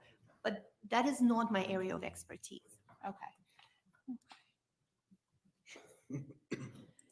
Now, just a couple more questions. On your report that you wrote, you cited one chapter in, was that a book you used for your classes? Not the chapter is just one of the chapters that I had co-written with a student at the time. Okay. Was that a chapter that you dictated to Attorney Schoenhorn in your? I in your book? mentioned that one of the chapters on bilingualism, episodic memory. Mhm. Okay. And the studies that you testified to on direct, you didn't add those to the report? No, Okay. That chapter you cited actually refers to a study by Dr. Elizabeth Loftus. correct. Okay. And are you aware that Dr. Loftus was retained by the defense to testify in this case as well? Yes, but this And- chapter was written in 2014. Yes. 10 years ago. You've known her work? Of or- course, Okay. And were you aware that she testified yesterday yes. and you watched her testimony? Most of it. I was in transit, so whatever I could watch. Okay. And did you speak to her about your testimony today? I did not speak with her yesterday or today. And just to be clear, you also have not spoken to Michelle Troconis in the entire time that you have been retained by the defense attorney, except for the 5 minutes this morning. Correct. I have nothing further. Thank you. I just have a couple of questions for you, Doctor. You were asked questions about the length of the report that you prepared as being only one page, Exhibit AAA for today. When did you first find out that a report was needed to be prepared by last Friday? at Last midnight? Friday afternoon while I was at the conference. And were you made aware that the court had ordered that it had to be prepared by midnight of last Friday, Correct. Yes. Eastern time? Yes. Had you, if you had had more time, would you have anticipated making a more extensive report if you had been asked to do so prior to that? Yes. No further questions. If I may, just, you've had a week, correct? Objection, That's- Your Honor. The court had given us like 6 hours, so that's 7 hours. Well, the court, If I can clarify that, Your Honor, you filed that report last Friday, right? Yes. That's 7 days ago. So in the past 7 days, did you file a supplemental report? I have never filed a report of any kind. I didn't know I would have to file a report. So Friday afternoon, while I'm at the conference, I'm being told we need to file a report within the next few hours. I didn't even know that I can file another report. That's Okay. not something that, And I was counsel aware. asked you if you would want to make it more in depth, and you indicated yes on direct. if you need a more extensive report, I'm happy to prepare one. Thank you. Nothing further. No further questions. Marion, you may step down.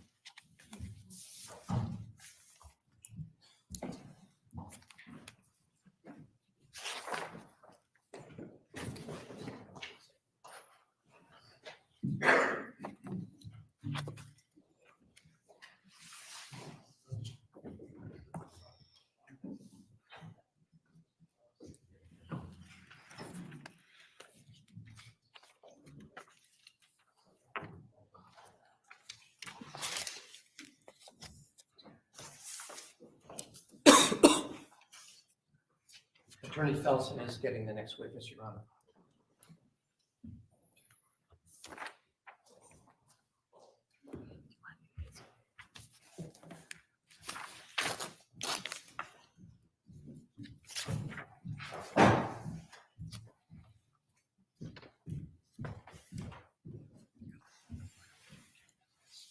You could please raise your right hand.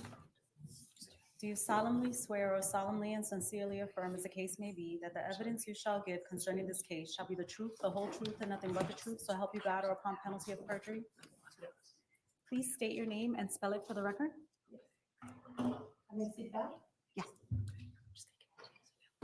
My name is Clara Duperron. And what else? You could spell it. CLARA, D as in dice, UP as in Peter, ERRON.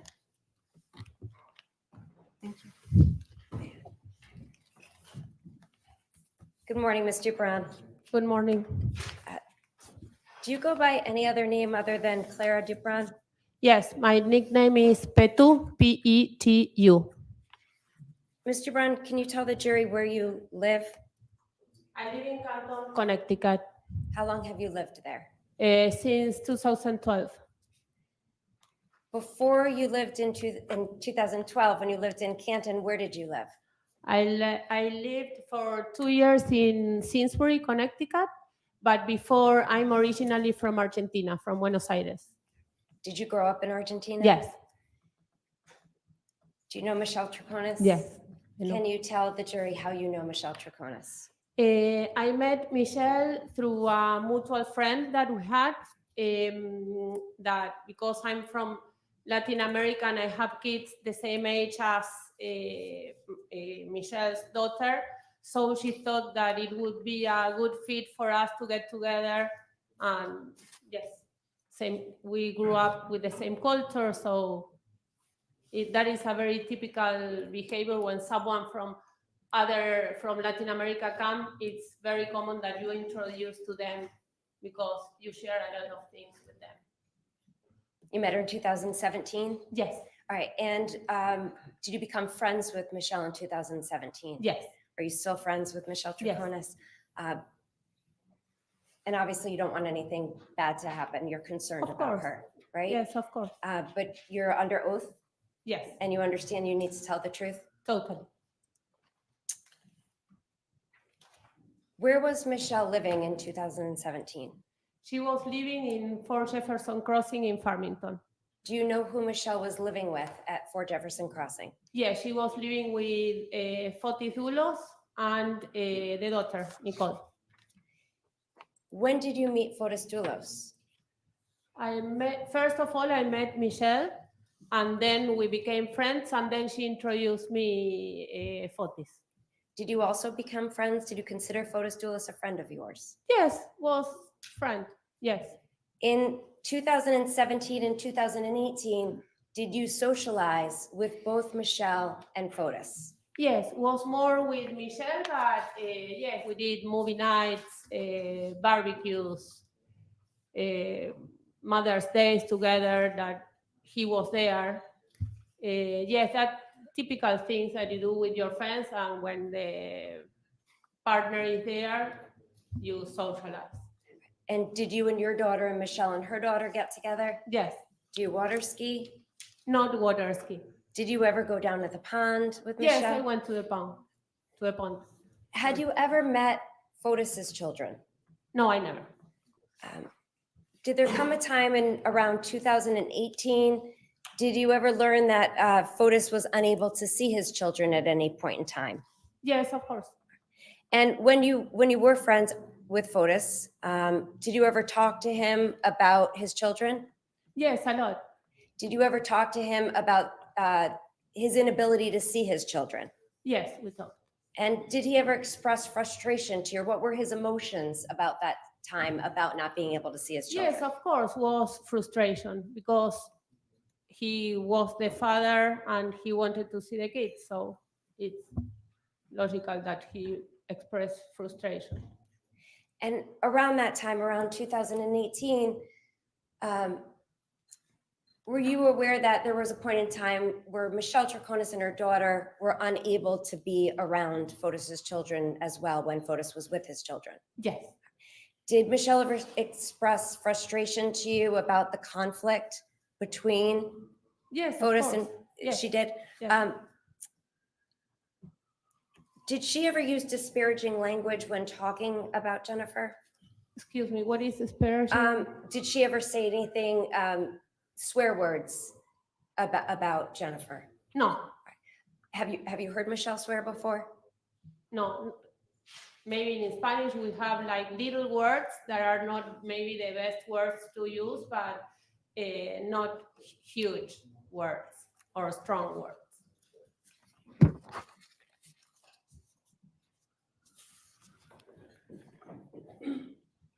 I'm going to go to around 2019. In about April or May, did you ever learn that there was a custody report being prepared related to Fotis and his children? Yes, I heard.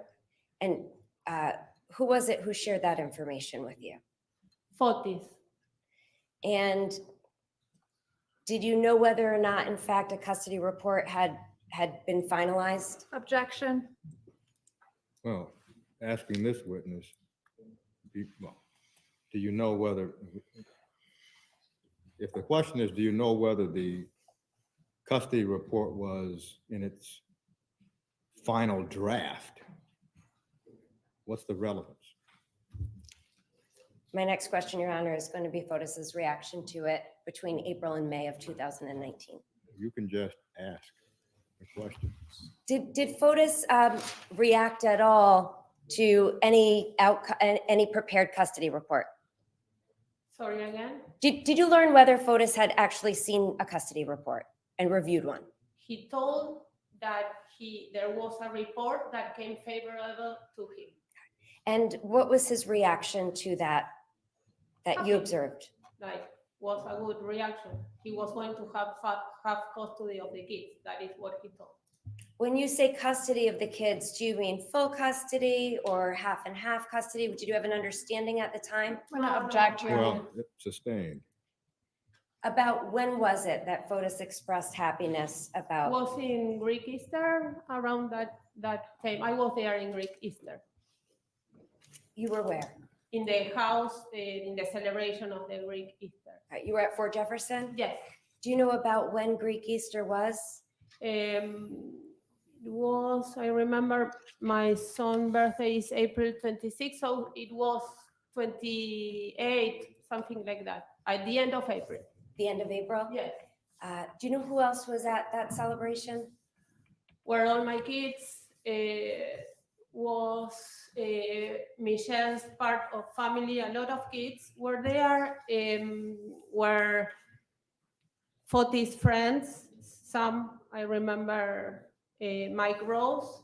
I remember Pavel was there. Do you know who Mike Rose is? Yes, he's a lawyer. All right. When you say Michelle's family was there, do you mean Michelle's mother, father? Or who do you I'm Yes. going to object, Your Honor. Ground. Relevance of who was present at Greek Easter. Well, this is probably leading to another inquiry, so overruled. And did you observe Fotis's, just to ask Michelle's family, can you tell the jury who was actually present at that dinner? It was Marisela, the mother, Marisela, the daughter. It was the husband of Marisela, the daughter, the father, and nephews, and nephews. And Fotis was there and happy and celebrating? Yes. Have you been over to Fort Jefferson on many occasions between 2017 and 2019? Yes. Would you go over by yourself sometimes? Yes. And have you been there with other friends as well? Yes. Are you familiar with the house? You've been inside the house on several occasions? Yes, mostly the first floor. We never went to sometimes to the upper place sometimes, but yes, I'm familiar with the house. Had you been in the living room? Yes, May I approach a you? lot. Yes. I'm showing it's been marked as Exhibit BBB. Yes, this is the living room. Do you recognize that picture? Yes, yes. Can you tell the jury what that's a picture of? Well, this is the living room. There is like a second area of relaxing place, if you can say that. There is a fireplace, there is a TV, and from there you could go outside, the doors to the porch. And is that a fair and accurate depiction of what the living room looked like Yes, at Fort Jefferson? yes. I asked that at the admitted hearing. Did you show it to counsel? I did, they have a copy. No objection. What is that, BBB? It is. Triple B admitted as full. I don't think this is on me, I just show it to the jury briefly.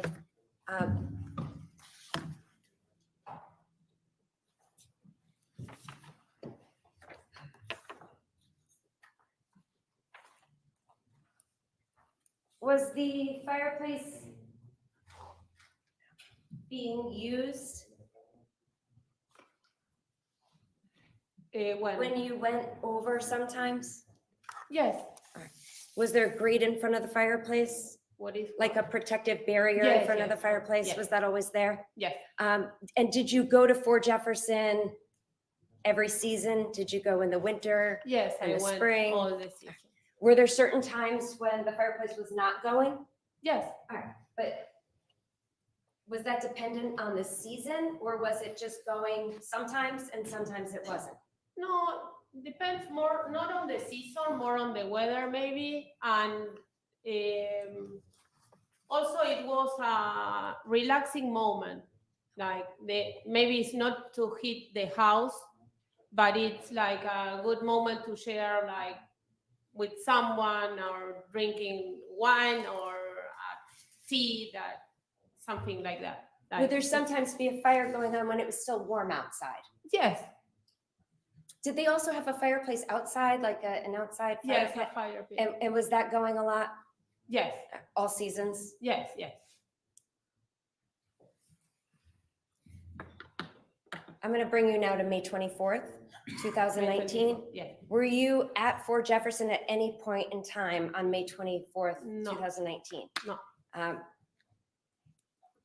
So you don't know whether Michelle had a fire going at any point in time?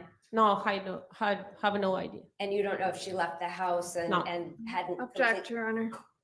Objection. Right. She asked and answered. She clearly said she wasn't there that day.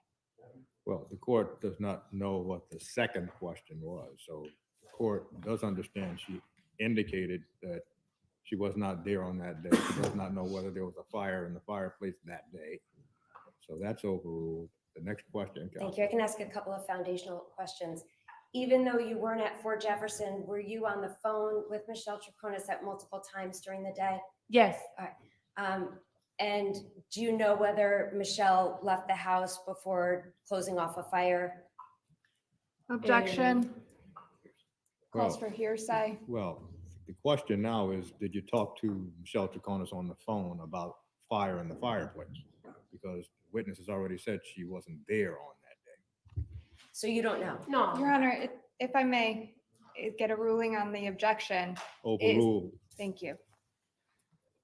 So you don't know? no, I don't. Did you see Michelle Troconis on May 24th, 2019? Yes, When is the first time that you spoke to Michelle on May 24th? I spoke during the morning because that day I told her if she can come to my store. I had a store in Simsbury, a decoration store, and she was my provider of rugs. So I called her and say, can we meet? Because that day I was going to travel to London and I wanted to pay her some rugs that I owed her. So I said, please come between 10, between 10, 24, 45, I don't remember exactly the time, but I said I will be in a very short gap of time because I have to do all my stuff for the trip. And so we met in my store around 11. I don't remember exactly, 10:45, 11, and we were doing that. the accounting of the racks. We were saying goodbye. My business partner was there too. Was painting in the basement, and that's it. At some point, she said, "Take pictures in London." Yes, goodbye, and that was my interaction in the store. Other than, you said that Michelle was there, was anybody with Michelle? Did she go to the store with anybody? No, she came alone. And other than your partner at the store, you and Michelle, was anybody else there at the time? No, How did Michelle seem when she was at the store with you that morning? she was every single day that she came to my store. She sat down in front of my desk. We were working both with the numbers. And do you want cash? Do you want a check? I prefer a check. So that was the interaction, like every single day. She used to come a lot to my store. Do you remember if while she was at your store, if she was on the phone or using the phone? No, I don't recall. All right. Do you recall what time she left your store? Yes, it was not more than 45 minutes when she arrived, so it was not like 12, it could be. Was Michelle in a rush at all? Excuse me? Was she in a rush No, it was me that I was in a rush. because you were leaving for Yes. a vacation?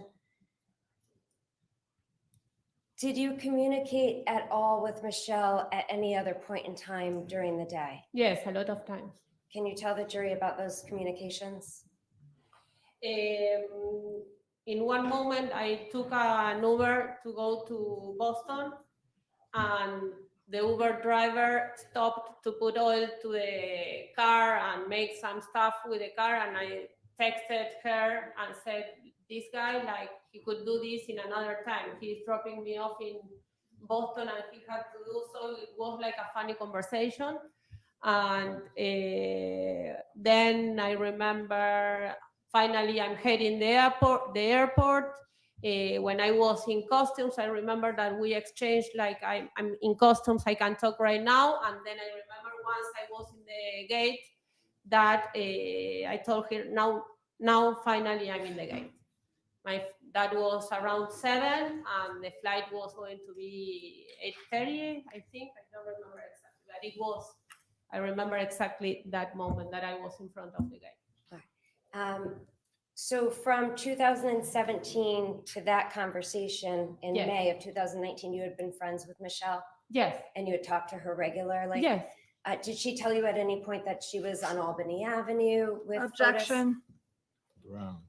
It calls for hearsay. Well, this is somewhat of an unusual situation because it would be an exception if it were a statement offered by a party against the party. But this isn't being offered by the party against the party.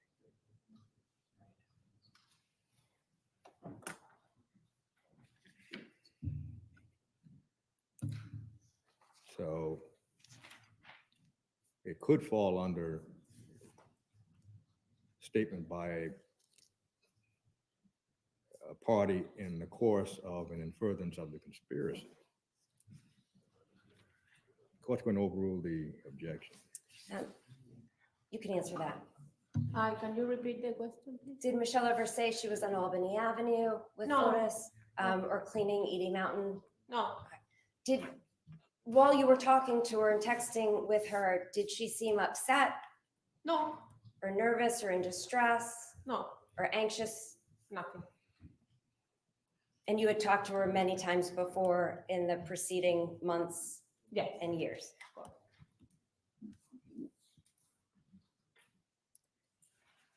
Did you leave for London then that night? Yes. When's the next time that you recall talking to Michelle?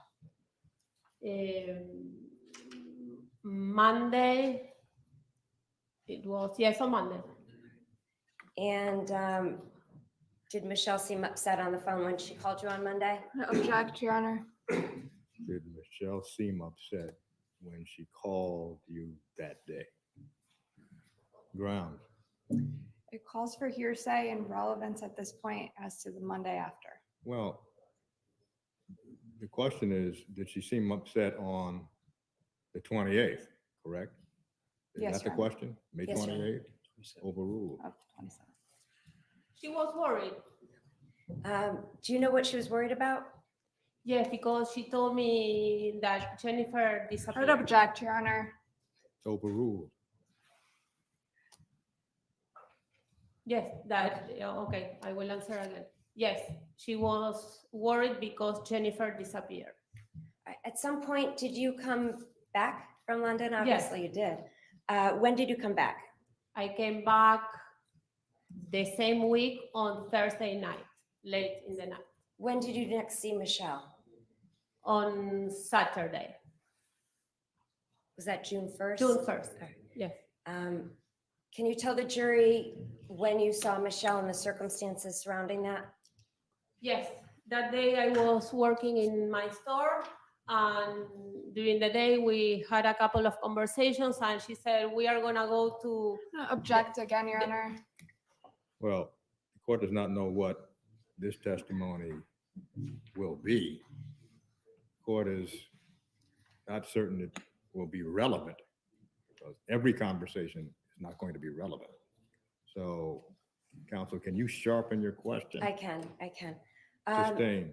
At some point, did you invite Michelle over to your house? yes, Was Michelle with Fotis at the time? yes, Was anybody else with Michelle on June 1st when she came to your house? yes, Nicole, Michelle's daughter, and Marisela, Michelle's mother.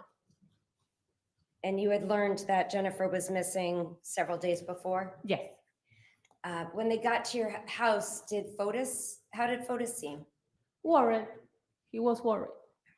At any time from when you heard Jennifer was missing until Fotis was over your house, did you ever suspect him of being involved in any way in her disappearance? Objection. No, Objection. Sustained.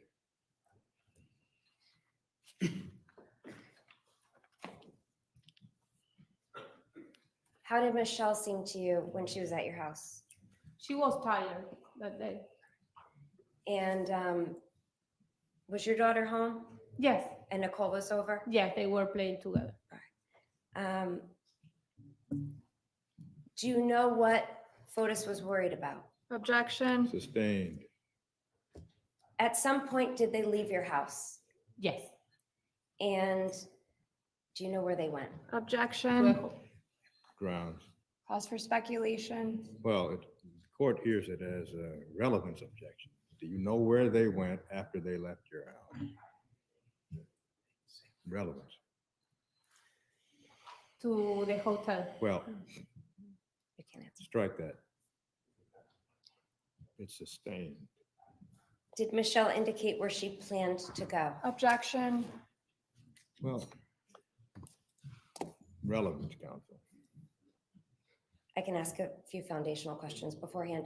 Were there police outside your house on June 1st when Michelle and Fotis were there? They Objection. were, Well, she's a percipient witness as to whether there were police outside of her home. Sustained. I mean, rather overruled. yes, they were. Okay. And what was your understanding why police were outside of your house? My understanding Objection. was, Sustained. At some point after Michelle left, did you receive a phone call? yes, And who called you? Maricela. Did Marcella see? Objection. Well, the question hasn't been asked yet. What's the question, counsel? Did Marcella seem upset on the phone?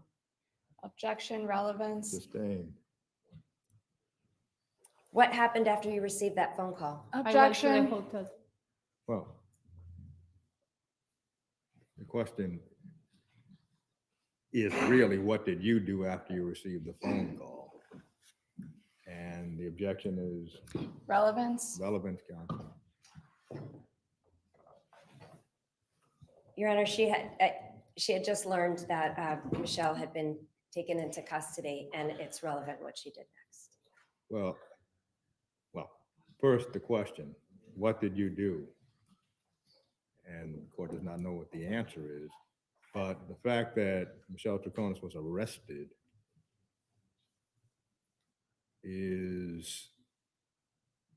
that's not in dispute. What this witness did as a result of Michelle Troconis being arrested, well, let's hear the question, counsel. What did this witness do as a result of Michelle Troconis being arrested? That's the question? It is, Your Honor. Relevance. Sustained. Did you ever speak to Fotis again after May 24th, 2019? No, never again. You and Michelle continue to speak? Yes, You remain friends? yes,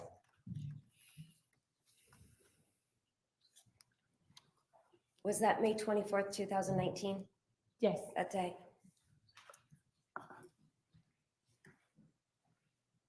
The day of Michelle's arrest, that she was at your house, that was the following week? The following Was week. it May 31st? Object, Your Honor.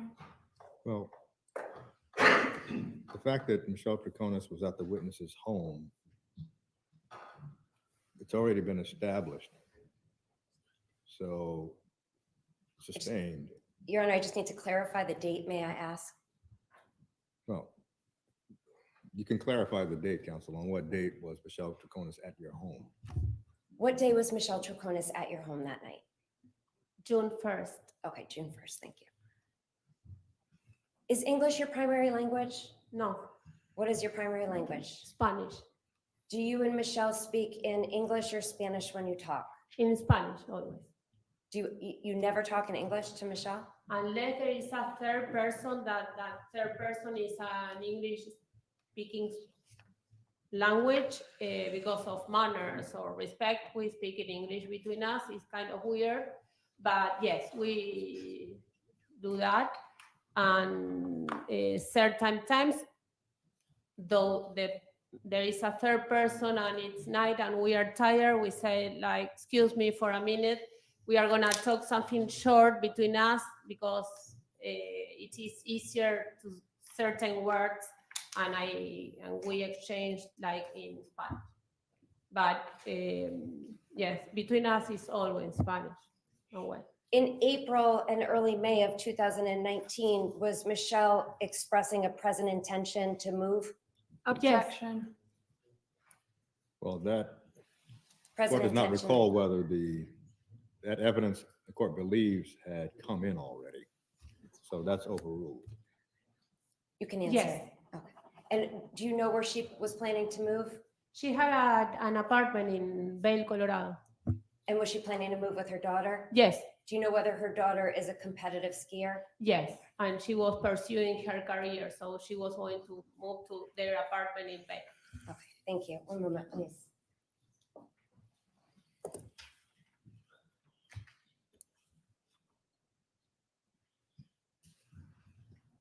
I have no further questions. Thank you. Thank you.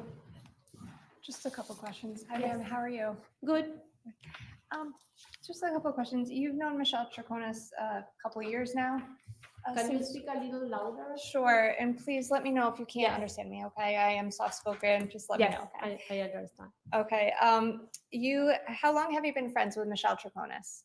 8 years, like 8 years, yes. Okay, and you would consider yourself a good friends? Yes, In fact, you've actually referred to her in the past, or your relationship, stating you instantly clicked and had an incredible connection. Do you recall saying that?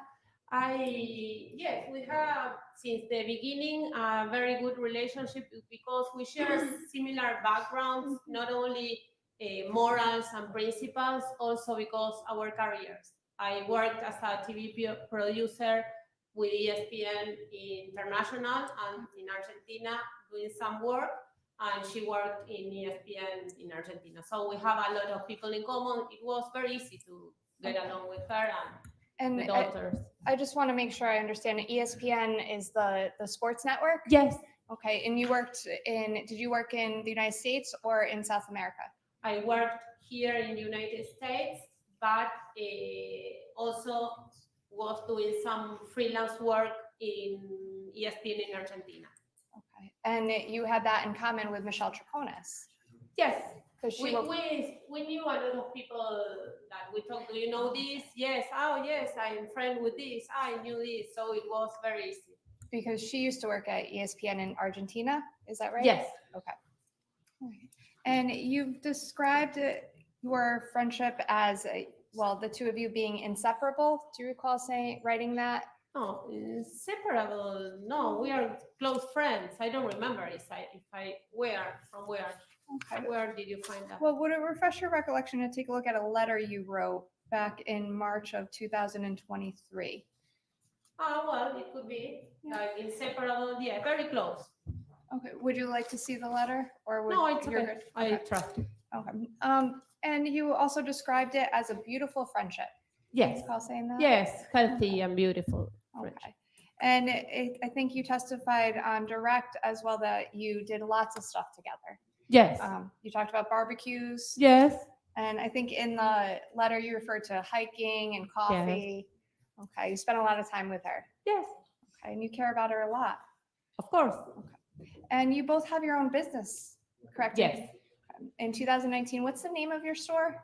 Lighthouse Designed Concept Store in Simsbury, Connecticut. In Simsbury.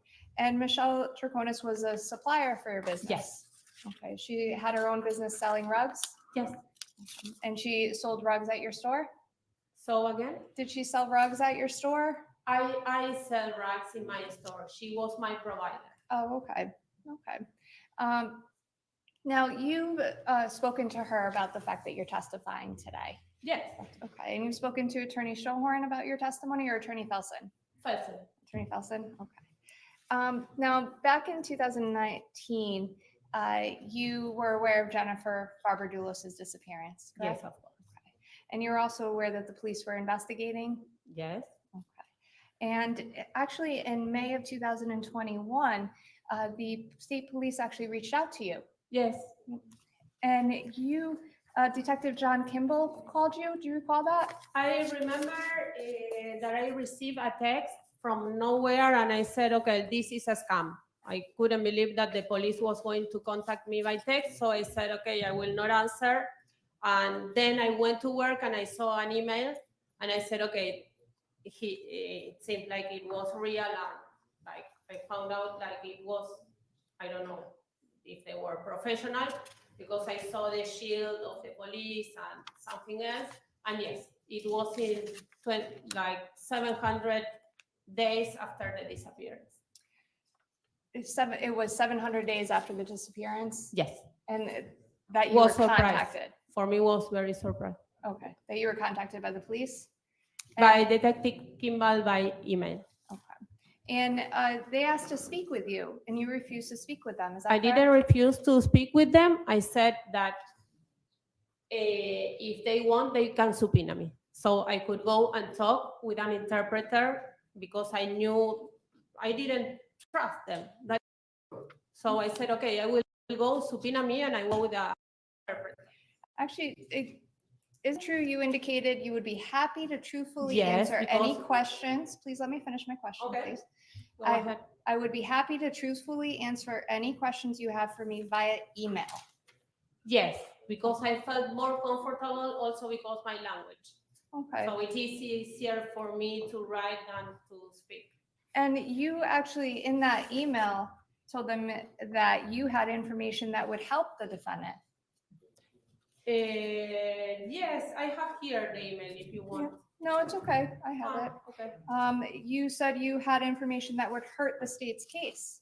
Yes, of course. Okay.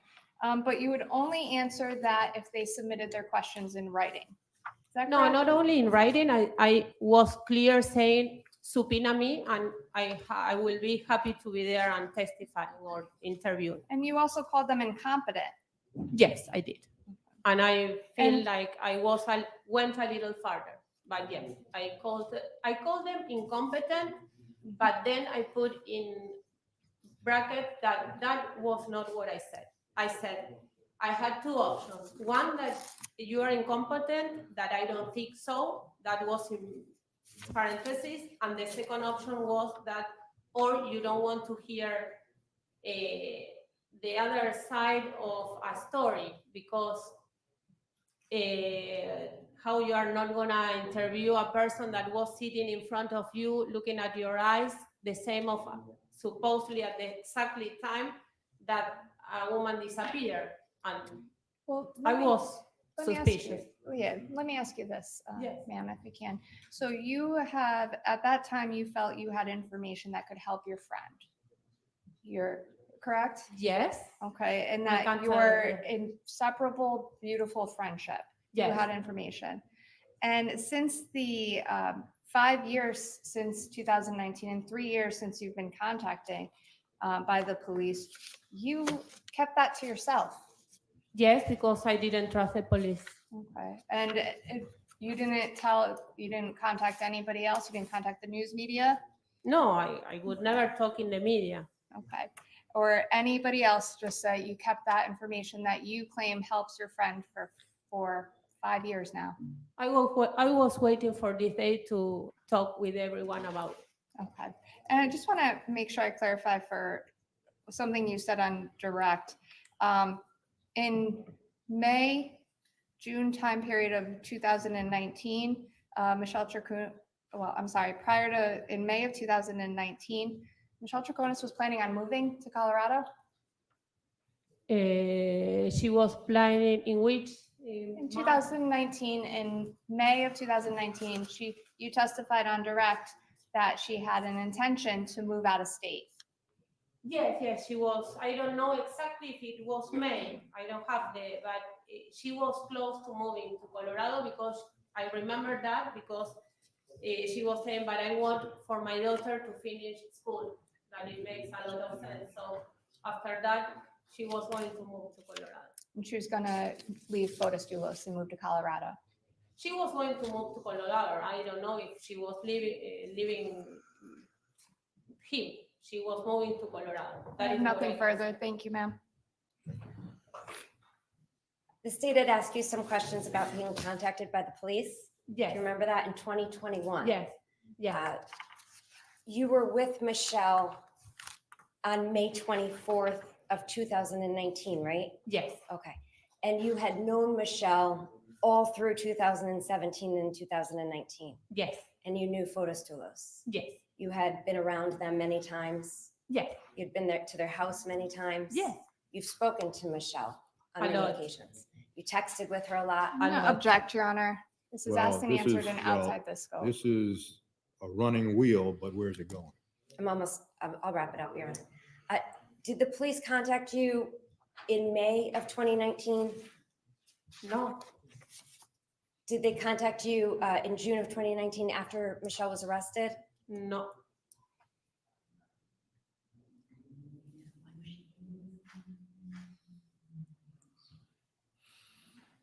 Did the police contact you in September of 2019 when she was arrested the second time? no, never. All right, how about January of 2020? Did the police contact you then when she was arrested the third time? No, I have no further questions. Thank you. Oh, nothing further.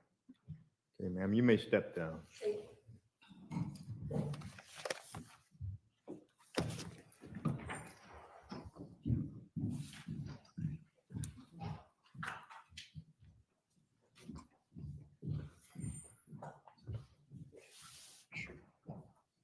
Your Honor, I'd ask that this be marked.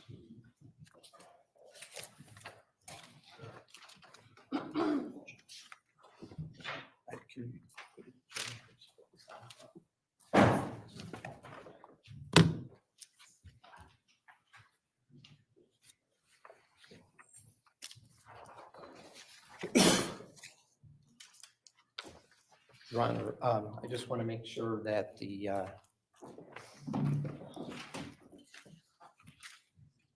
Is there no objection to this exhibit? Your Honor, I have no objection to just this document coming in. yes, by agreement, Your Honor, this is Exhibit CCC. And if I could.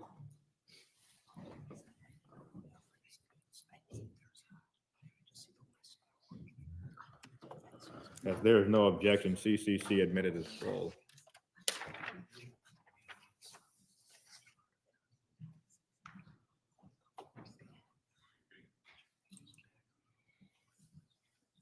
Just have a moment. I'm looking for another exhibit.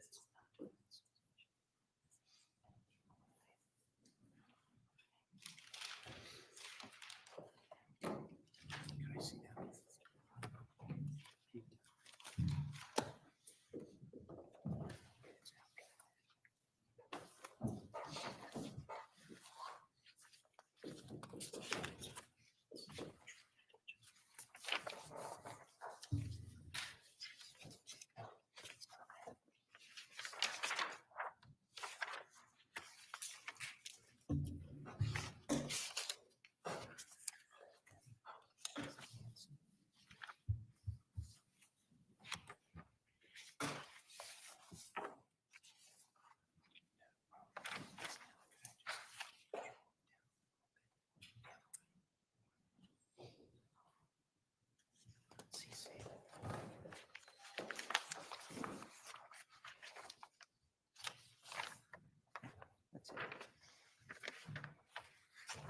I agree with Your Honor. Triple C, I'm just going to show the jury. This by agreement is a report by the National Insurance Crime Bureau. Let me just get an autofocus on that.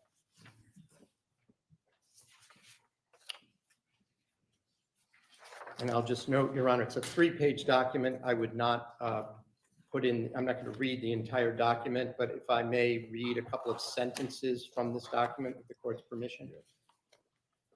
I would actually object, Your Honor. That would be marshaling the evidence in the state without a witness present. If counsel wishes to read the entire document or just display it as a piece of evidence, I have no objection to that. But highlighting a specific thing out of context would require more. Well, the parties agreed that this would come in as a full exhibit. There was no agreement as to narrating any portion of the document. Is that correct? That is correct. The court did not understand at the time the offer was explained that there would be a request to narrate any portion of the document. So as it seems to go beyond the agreement of the parties, the court will sustain the objection. The jury can read it. Well, I'll just note, Your Honor, I really am just calling the attention of the jury to the first 3 paragraphs at this moment, in the absence of the Stratford police officer who by agreement did not need to be called, who had requested it.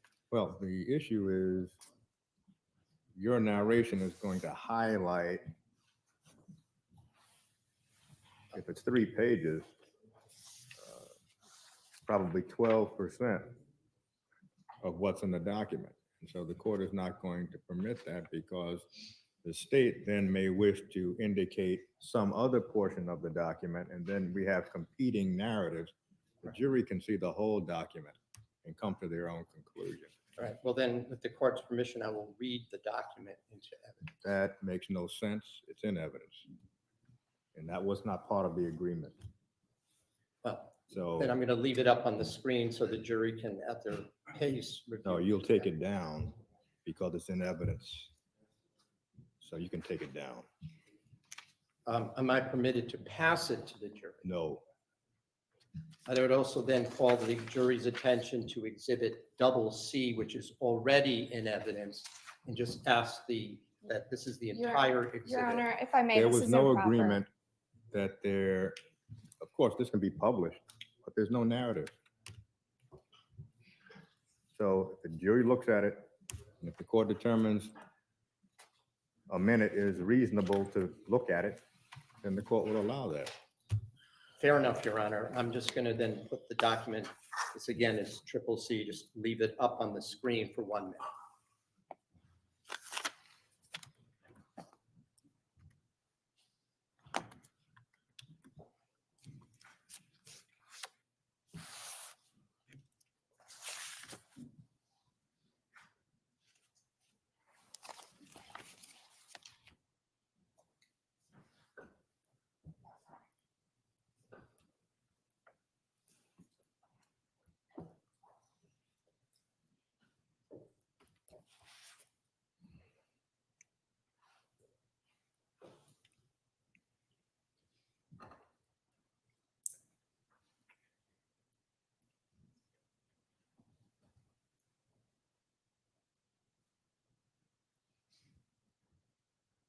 Thank you, counsel. Thank you, Your Honor. And I'll just note this is a 3-page document, and I'm just turning the pages so No, the jury counsel, can see. you'll not turn the page. You'll take the document back over to the clerk.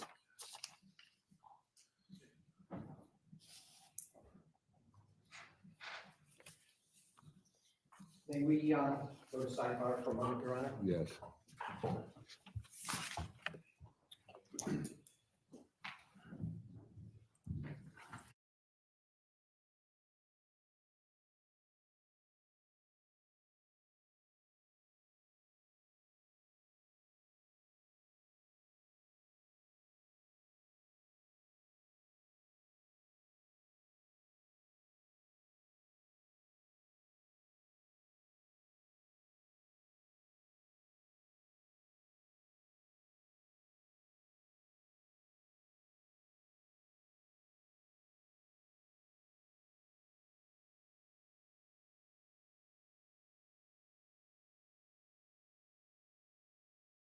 a legal matter right now.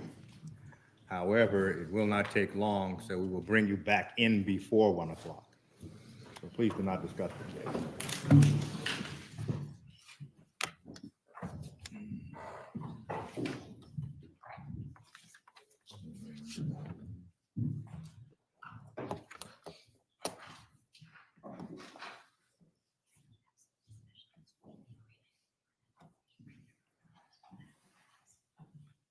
Thank you. At this time, what the court is going to do is either, if it's the desire of Attorney Schoenhorn, that the court proceed with the canvass as to whether or not Michelle Troconis wishes to testify in her own defense, or whether counsel wishes to put forward the canvass. And Your Honor, before that, I just want to put one thing on the record with regard to Exhibit CCC. The reason I had the officer subpoenaed to testify in Stratford, I was informed by Attorney Manning that that would not be necessary because apparently the officer had some issues that she preferred that we not put on the record, and I agreed. So the fact that the agreement was to put the document in, I just believe, Your Honor, that if something is admitted in full as an exhibit, that I have the right to publish it to the jury, either by letting them read it in full or by my reading it. The court said no, but I just want to indicate that although the agreement was to put it in, it was specifically because of some issue that the state had raised, concern that I felt was collateral. It might have required some additional rulings by the court as to whether or not it would come in. And I will just note the reason this is so relevant, Your Honor, this is the report that establishes that the phone that attached by Bluetooth to the Jennifer Dulos vehicle at 2:56 p.m. on that afternoon of May 24th was in fact a number attributed to Jennifer Dulos. So that's in the iPhone attributed, and I would have compared they called it a MAC number, if you remember, MAC number did go to that phone. And that was the reason why that it was so important. And we tried, just so Your Honor is aware, the other state police laboratory individual testified was not able to make that direct connection. That's why the officer in Stratford was part of that technical unit, and it went to him to do, and that was the reason. So I just wanted to put that on the record, Well, so that the jury would see that. Well, you can argue that, counsel, in your closing argument. You can argue what's in the report in your closing argument. Now, concerning whether counsel wishes to have the court conduct the inquiry or whether counsel wishes to conduct the inquiry. Oh, I will leave it. Sorry, Your Honor, I thought you were still talking about. The procedure, you're talking about my client's canvas regarding testifying. Yes. I think it would be the normal procedure for the court to do so and to satisfy itself that my client understands her rights. She has the right to testify. She's known that since the beginning, but the decision would not have to be made until this moment. We intend to rest right after that canvas. So, and that's why we can then bring the jury in. They can be excused for the rest of the day. So,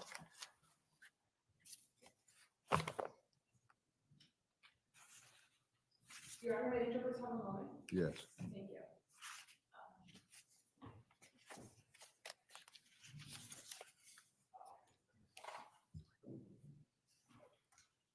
Your Honor, may the interpreter approach? Yes.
Mr. Troconis, you are represented by attorneys Schoenhorn and Felsen at this trial. Is that correct? Yes.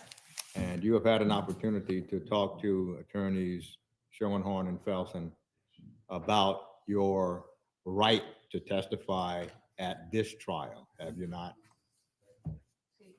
Yes. Now, in discussions with Attorney Felsen and Attorney Schoenhorn, you should understand that their view of whether you should testify is not obligatory for your decision. Do you understand? Yes. You can decide even against their advice that you wish to testify. Do you understand? Now, Yes. have you thoroughly discussed your decision with attorneys Schoenhorn and Felsen concerning testifying on your own behalf? Yes. Now, have you discussed that decision today? Yes. Now, at this stage of the trial, this is the defense's case, which means that if you do not testify during the defense's case and the defense rests, you will not have another opportunity to testify. Do you understand? Yes. Now, as a result of your discussions with attorneys Schoenhorn and Felsen, have you decided today, based on discussions today, that you do not wish to testify? May I have one moment, please, Your Honor?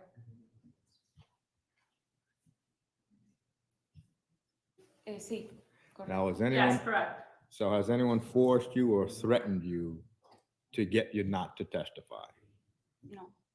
No. Has anyone made any promises to you to get you not to testify? No. If you decide not to testify at this stage of the proceeding, you will not have another opportunity to testify after the defense rests. Do you understand? Now, Yes, correct. have you made this decision knowingly after talking to your lawyers? Yes. Have you fully discussed with your lawyers the advantages and disadvantages of not testifying? Yes. Have you had an opportunity to talk to your lawyers about whether or not it is in your best legal interest not to testify? Yes. Are you satisfied with their advice?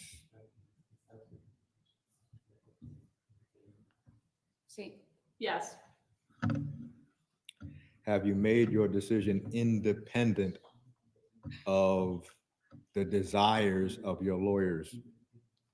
In other words, if your lawyers wanted you to testify and you have decided not to testify, is that your independent decision? And you have not Yes. been forced to make that decision. No.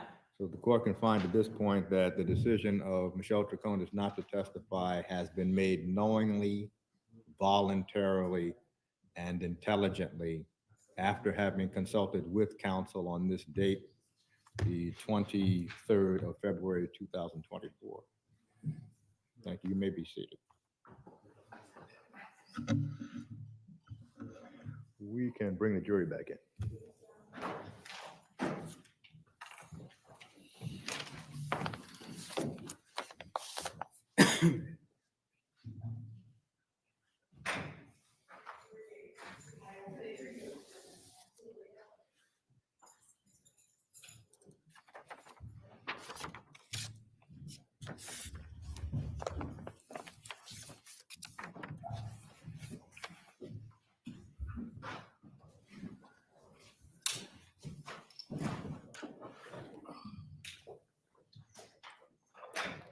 Would counsel stipulate, please?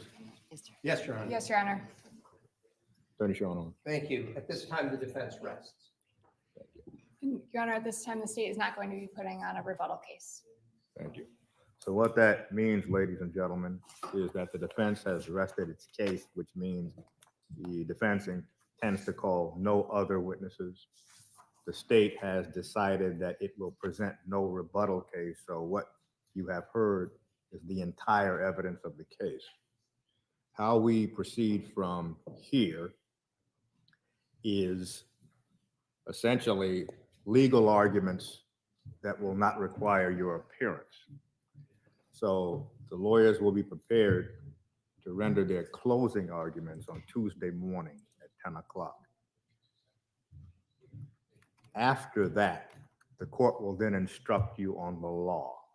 The court realizes that those instructions are probably going to take 20 to 25 minutes to read. So what the court will do is give each one of you a copy of the instructions that the court will read. After that, the lawyers will inspect all of the evidence. You'll retire to the deliberation room. And when all of you are in the deliberation room and all of the exhibits are in the deliberation room with you, you can begin to deliberate. Because the parties have rested,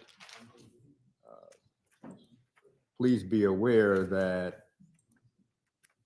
you're still under the obligations not to follow any of the reports, blogs, media coverage, anything that has happened in this trial is not to be reviewed by you on YouTube or any other platform or reviewed in any publication.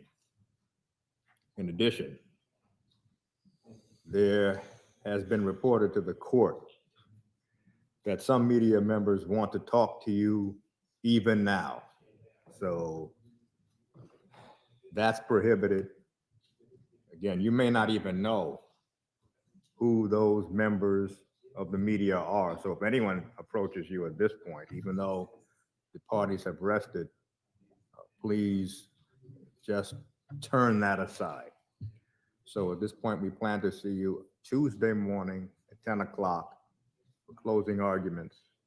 Have a safe weekend.